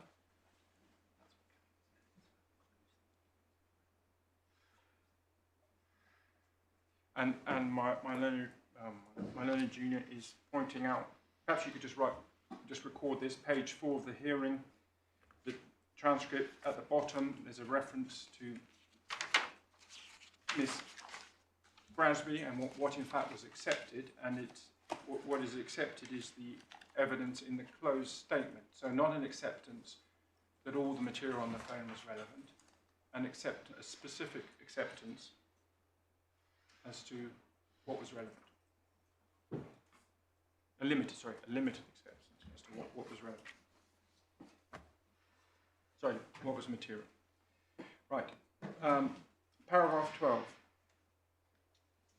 You have, back to the judgment page, paragraph 12. You have the material that has already been extracted, being relevant, but no, because it's impossible to do, no assessment in relation to the material that hasn't been extracted. No finding or consideration as to whether that is relevant, because it hasn't happened. And then you have the sentence, but it is evidence in relation to context rather than seemingly perpetration. Now again, well, I've made the point that that's totally inconsistent with the way the local authority advanced the case in the position statement. You've seen the closed evidence. I mean, it's a matter for you whether that's accurate. But also, it shouldn't. This type of statement shouldn't be made in an open judgment. Yeah.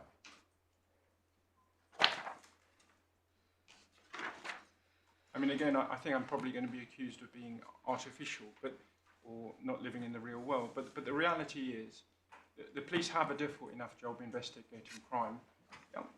Being forewarned, for example, that the evidence that police have looked at so far is to context rather than perpetration. That shouldn't happen.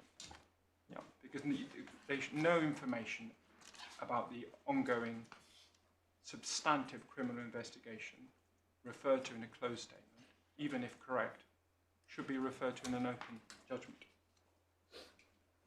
And then the judge says this: however, I do consider that it's significant that whilst the relevant material does not currently indicate that an offence has been committed. So, 2 points. I've made the point about the closed, but Miley, going to your point, which is the point made at the end, well, even if I was wrong, that's it.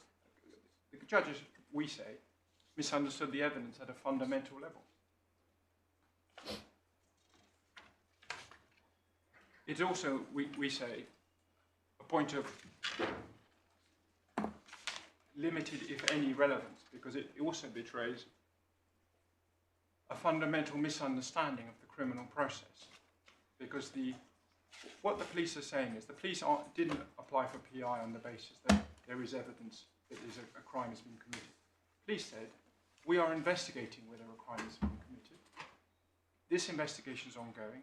We need to interview the parents. Now, interviewing the parents is critical in determining whether a crime has been committed. So the fact that at the moment there isn't clear evidence that a crime has been committed misses the point, even if it was correct. Because that is not the basis of the PI application. Yeah.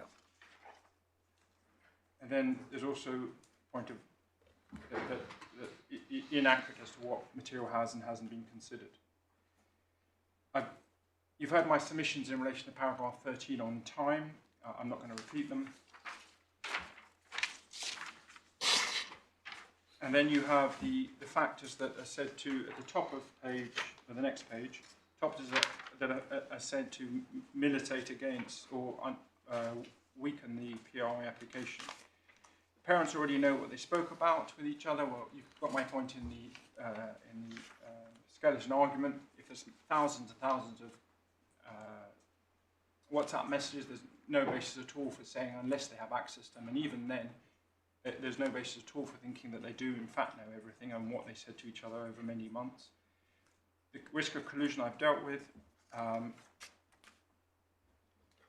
We would say there is no basis at all and no reasons or justification given for why it's relatively minor. Now, I appreciate that this court today has asked me questions and given potential reasons why a court might consider that it's not as significant as the police. I can see that.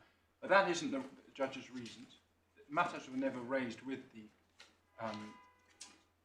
police. And whilst my lady, and in fact, I think all judges have raised with me the fact that, well, this was the position the police adopted, you can't go behind that. The reality is that in terms of identifying the legal errors here, I would invite the court to refer to and limit itself to the reasons and analysis of the judge. Yeah, and the judge simply has provided no reason for why it's a relatively minor risk in going behind the expert assessment of the officer in charge. Yeah.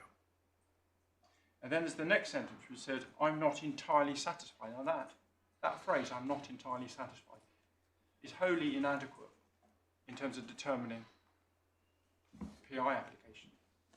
You are either satisfied or you're not. If you're partway satisfied and you're looking at whether there's a real risk, that must lead to the conclusion that there is a real risk of serious harm.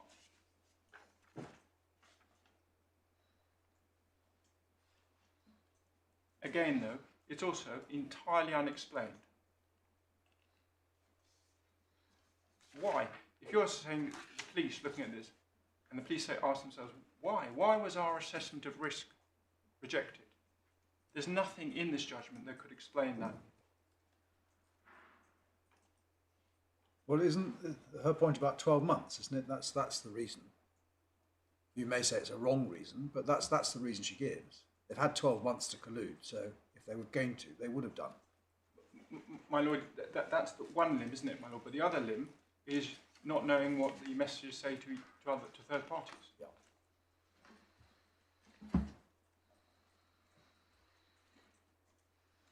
And my lord, I've also given the other point, which you may not find attractive, but they also may not have disclosed to each other messages that are derogatory, harmful. Yeah, you said that as well. So, but I'm just saying that's an additional reason Yeah. in terms of collusion. And then the paragraph 14 is the catch-all paragraph.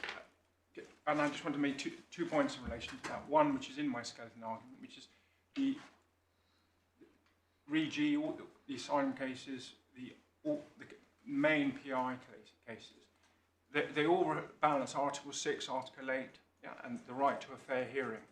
And there's the fundamental right to a fair hearing balanced against national security, balanced against the PI. This is not this case, because it isn't about a fair hearing, because the police are saying, we will give it to you.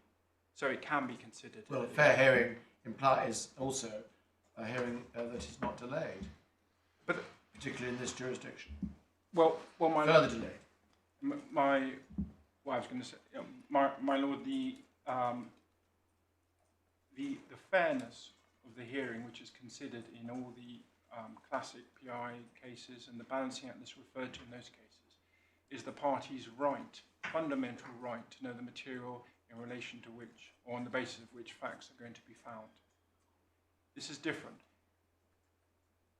Well, sorry, I may be misunderstanding. Paragraph 14 is directed to fairness, isn't it? But there are, as I've accepted in... Fairness to the child. As I've accepted in the skeleton argument, I'm not saying that that aspect of fairness isn't an important consideration. What I'm saying, though, is that it's not the same, or it's less important than the fundamental right of parties to have facts found on the basis of material that everyone has access to.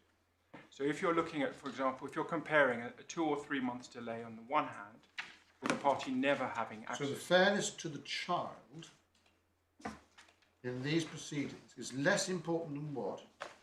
No, that's not what I'm saying. Well, you did say less important. No. I said the time frame within which a hearing takes place is less important, although important, is less important Then the ultimate fairness of the hearing. yes, in terms of Article 6 and Article 8. Which hearing? The family. The fact finding. Family. The fact finding. Right. But I'm also saying, a corollary of or what flows from that statement is that the best interest of the child, we would say, is equally important for the criminal investigation to be completed.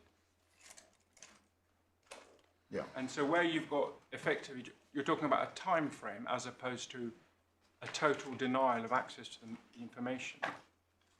Yeah? We submit there's a much finer balancing act to undertake, because if the time taken enables the police to discover a crime that protects the child, then that clearly carries very significant, or should carry very significant weight, as opposed to a delay in time. Well, So can I ask you about your appellant's notice in that case, which we've got in section A. And section 9 of the appellant's notice, page A6, asks you the question, what are you asking the appeal court to do? And the box you have ticked is set aside the order which I am appealing. You have not said vary it, so the timetable is extended until we've re-interviewed the parents or whatever it is. You have simply asked for this order to be set aside. Yeah. Are you now suggesting that we shouldn't simply set aside the order, but that we should vary the timetable? Or are you suggesting that we should set aside the order in its entirety so that everybody goes back to square one? Well, can I take instruction on this point? But we're certainly, unless I'm told otherwise over the line, we are inviting the court to set aside the order, but I'll take instructions, but I don't think that we would object to the court making an order that was appropriate in order to expedite matters. But I'll take instructions on that. On my I think my lady had a question. I was just going to see if I'd understood what you're saying. When it came to the balancing act, in relation to the harm to the child in relation to the family proceedings, you're saying that the judge misunderstood the real harm and downplayed the harm because she proceeded on a false basis in relation to the OIC's evidence. And in relation to the other side of the balance, the harm that you were relying on, she downplayed that. No, she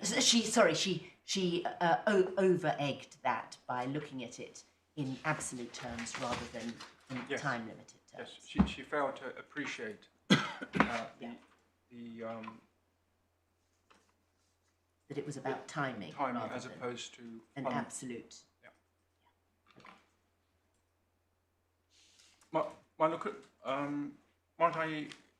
Could I ask for an early pause now so I can gather my thoughts, take instructions, and perhaps would it be possible to sit slightly earlier? I'm just trying to make sure that we move, I don't repeat things. How much longer do you think you're going to be, Mr. Payne? Well, my lord, if I have time over lunchtime, I would hope to cut it down to about 15 minutes. Well, you're going to be more than 15 minutes without having to cut it down? What's left to deal with apart from the medical reports? I suppose I dealt with the report. My lord, yeah, okay. I'll try and proceed now then, my lord.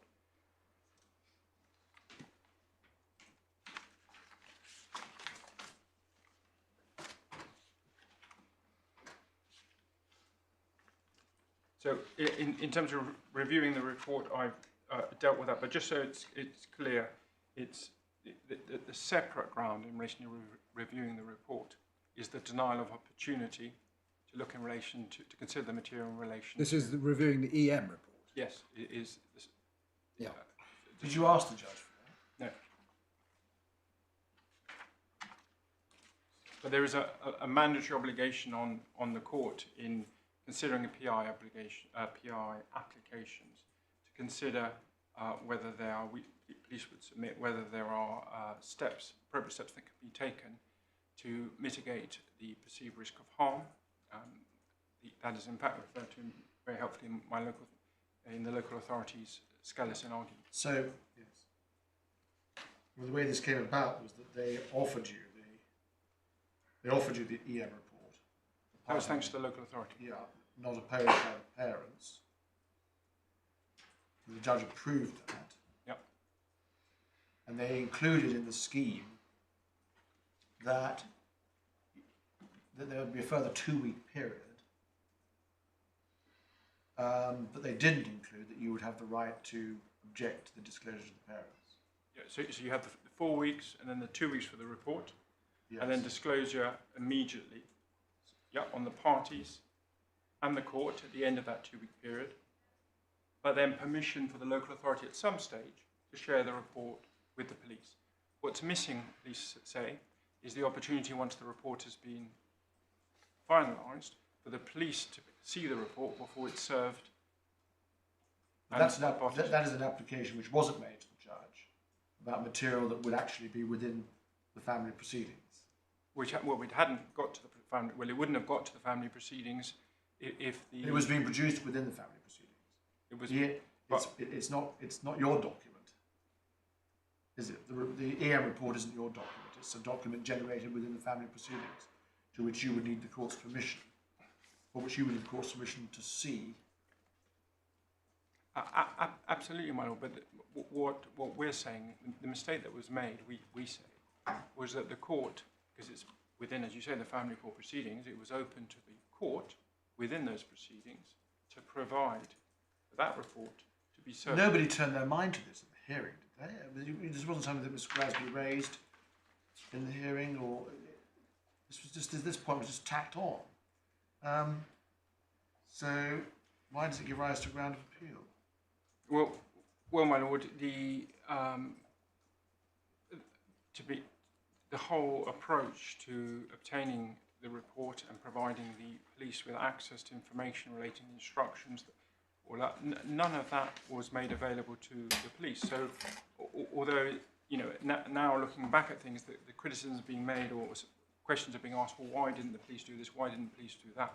You need to remember, with respect, that the police didn't have any access to the instructions, what was going to happen. They had no idea what the report was going to do. I understand that, but why does it give rise to a ground of appeal? It does, because on the basis of the information available to the police at the time, it may not have been an appropriate or obvious point to make. But now, on the basis of the information now available, which wasn't given to the police, I mean, if, for example, my lord, the report, by report, what was meant was just a commentary, broad commentary on the material, then you could see why the police wouldn't consider it necessary to make some application. If, as turns out, but which wasn't clear at the time of the hearing, it was in fact all the material between the relevant data being put into the hearing, then that, of course, is an entirely different matter. But the police weren't aware of that at the time of the hearing, so they can't be expected to make an application or submissions in relation to something they don't know. And that actually brings me back to a point that I'd forgotten to deal with in terms of the judgment, which is that there is no consideration at all of the video evidence. No at all of balancing out why it needs to be provided, whether it's already available, none of that. Yeah. And there is no consideration either in the judgment as to why giving a 3-week period for the police to see what they can do and update the court as to what's happened and see whether they maintain the PI application or not and on what basis. Nowhere in the judgment is that addressed. Yes. Right, in terms of the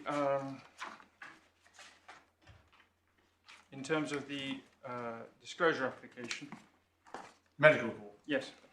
So there's one more question I have before we get on to medical reports. I don't think it's a specific ground of criticism in your skeleton argument, but I'm just looking at paragraph 8 of the order on page A37, which goes further than requiring the data which are on the parents' mobile phones. You haven't actually said anything about that. The reason I haven't, my lord, is because the Chief Counsel accepts that there is an opportunity provided in relation to that material to make objections. All right. Thank you very much. Can I just tell me that one second?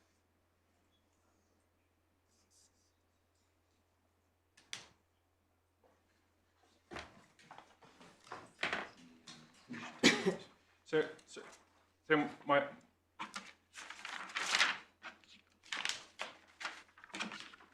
I would, in terms of the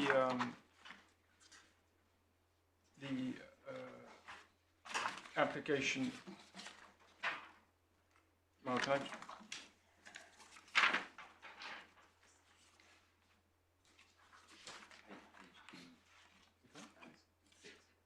if we can turn to page E6, please.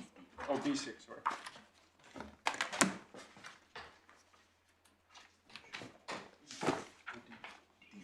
D6, I'm sorry.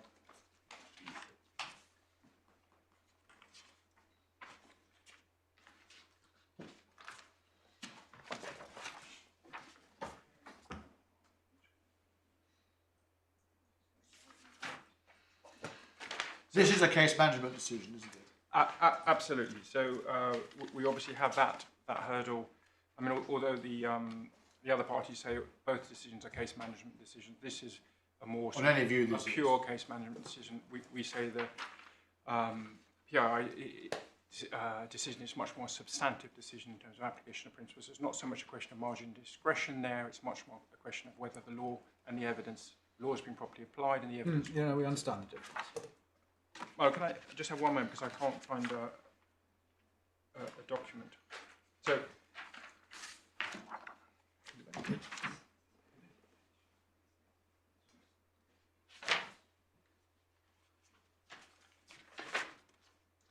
D6. a big one, yes, it's D6, thank you.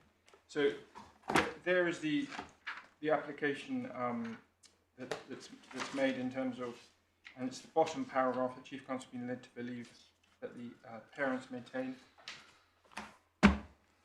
And if you've looked at the closed statements, you will see what the officer in charge says about the medical evidence, why it's important, why it's needed for the investigation. None of that obviously is taken into account. None of the reasons given by the police as to why the information is needed at a particular point in time. In fact, no reasons are given or no prejudice at all is identified in terms of the family proceedings, in terms of providing it to the police. Now, I think I can say in very brief terms, you have what the police are investigating here is a young child with injuries that no one has been able to explain. The interview process in terms of the examinations is going to try and elucidate or clarify how that happened. One of the points being raised by the parents, both in the family proceeding, in the family proceedings, is that there may be various medical causes explaining the injuries. That is why the medical evidence has been obtained. That is why multiple adjournments have been made of the fact-finding hearing. So clearly, if the medical evidence does provide for an explanation or alternative reasons for why the injuries were sustained, that is critical. Is this application directed at all the medical evidence? No. Or only at that part of the medical evidence which supports the suggestion of a medical condition? Yeah, yes, I mean effectively which supports the reasons being given by the parents as to how it might, or the possible explanations as to how. So if there is no medical evidence, contrary to your belief, if it were to be the case, there was no medical evidence before the court which supported that suggestion, then the application falls away. Well, my Lord, can I just say supportive? Might I just change that word? Relevant to that issue, yeah, because well, it could support or it could counter. So if the medical evidence says, well, it definitely can't be X, and X is the answer that's given in interview, then it's clearly incumbent on the police to put that to the person they're interviewing. So on the one hand, we say you have the court saying, well, you've taken ages, you've done nothing, you've got to speed things up. And on the other, for no reason at all, we say, because there's no reason given as to why the police shouldn't have it. Yeah, material that, and the local authority accepted that the material was highly, if you remember, in terms of perpetration, that was the word. Well, the judge's reasons were that the experts may change their minds when they're questioned, and I might accept some of their evidence and not other bits, and it's better to wait till we've evaluated the evidence. That's all she's saying. Well, then it's difficult on the one hand to say that, and then on the other to say, well, you should be hurrying up to interview the parents, because you have the information from the data, phone data. Yeah. You have the reasons the phone have already given in the first interview. You have the reasons that are likely to be advanced, well, given that that's the case in the family case, and you have evidence relevant to questioning the parents on that, and also, my Lord, relevant to considering and contextualising the information from the phones. What do you propose? What might be put to the parents from this medical evidence in the interview?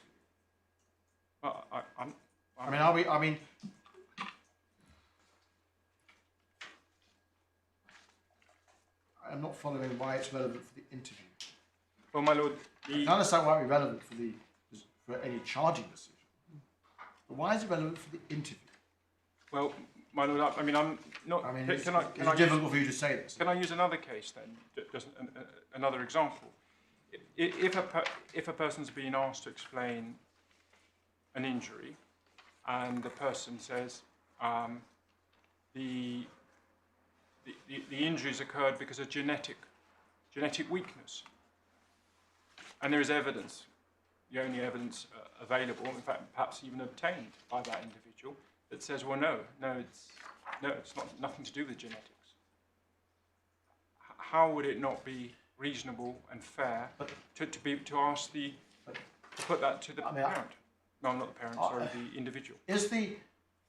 I'm in this sort of case, the lawyers on behalf of the parents will be very properly investigating the possibility of there being medical explanations. I imagine that's what's happened. Yeah. I've not seen any medical evidence. That's not something which goes to the parents' credit.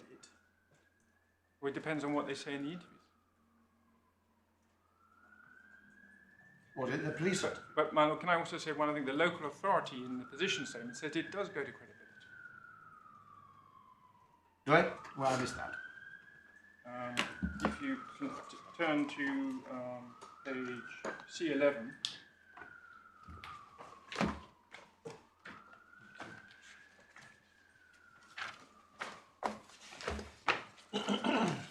And you look at paragraph 6, subparagraph 4. But that's not the medical evidence. That's the evidence on the Oh, I beg your pardon. phones. Yep. We have we? May I just have my back?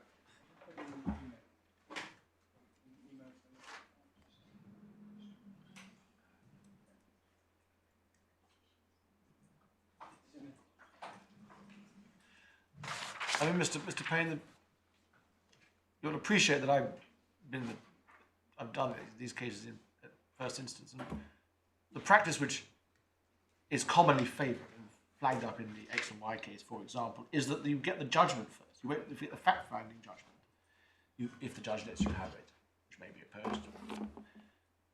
And then, if you get that, then you decide, on the basis of the judgment, what else you want from the proceedings, which may well include the medical evidence in toto, because, as the Lord says, it could easily change in the course of oral evidence. And then you want the reports and the transcripts of the evidence. Isn't that a better way to proceed than getting it bit by bit? My lord, I obviously bow to your experience of these cases, and I noticed obviously that the judge in question said, well, this is the normal way things are dealt with, and I'm unable, in my experience, I'm afraid, to comment or to make submissions in relation to how that avoids this sort of piecemeal application, which is. But my lord, in a case where you're trying to expedite the police investigative process, if the medical evidence actually supports the parent's case, and the police say, well, actually, having seen that, we don't need to interview the parents. We don't need to carry on with the investigation.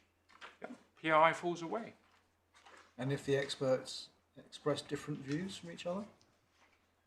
Well, without seeing, that still, my lord, would obviously assist the investigator, because if the investigator has particular issues and experts address those particular issues, then that might satisfy the investigator as to what needs to be pursued and what doesn't. My lord, I didn't realise that this potential benefit of having the judgment first it was significant, but it seemed from reading the judgment that you had the police on the one hand saying, give it to us, because it will help our investigation and speed it up, or it could do. You had the local authority not objecting to the police application. You had the parents saying, we don't want to, having previously agreed that we could have it. It's a case management decision. Absolutely. But my lord, you've heard my submissions. Right. My lord, thank you very many much, thanks for your Mr. patience. Payne. We'll sit again at 2:05.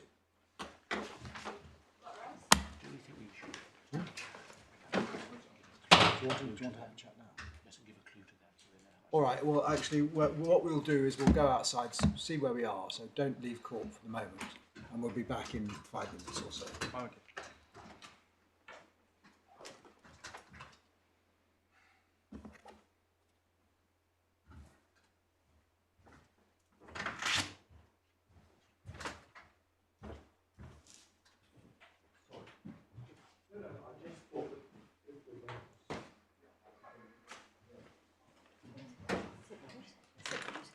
time.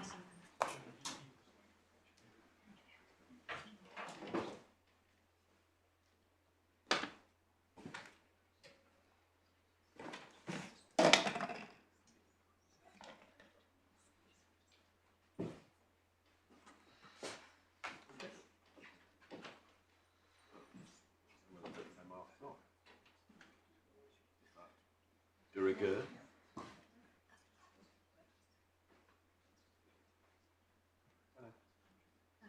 Ouais.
When I said don't leave court, I meant don't leave court.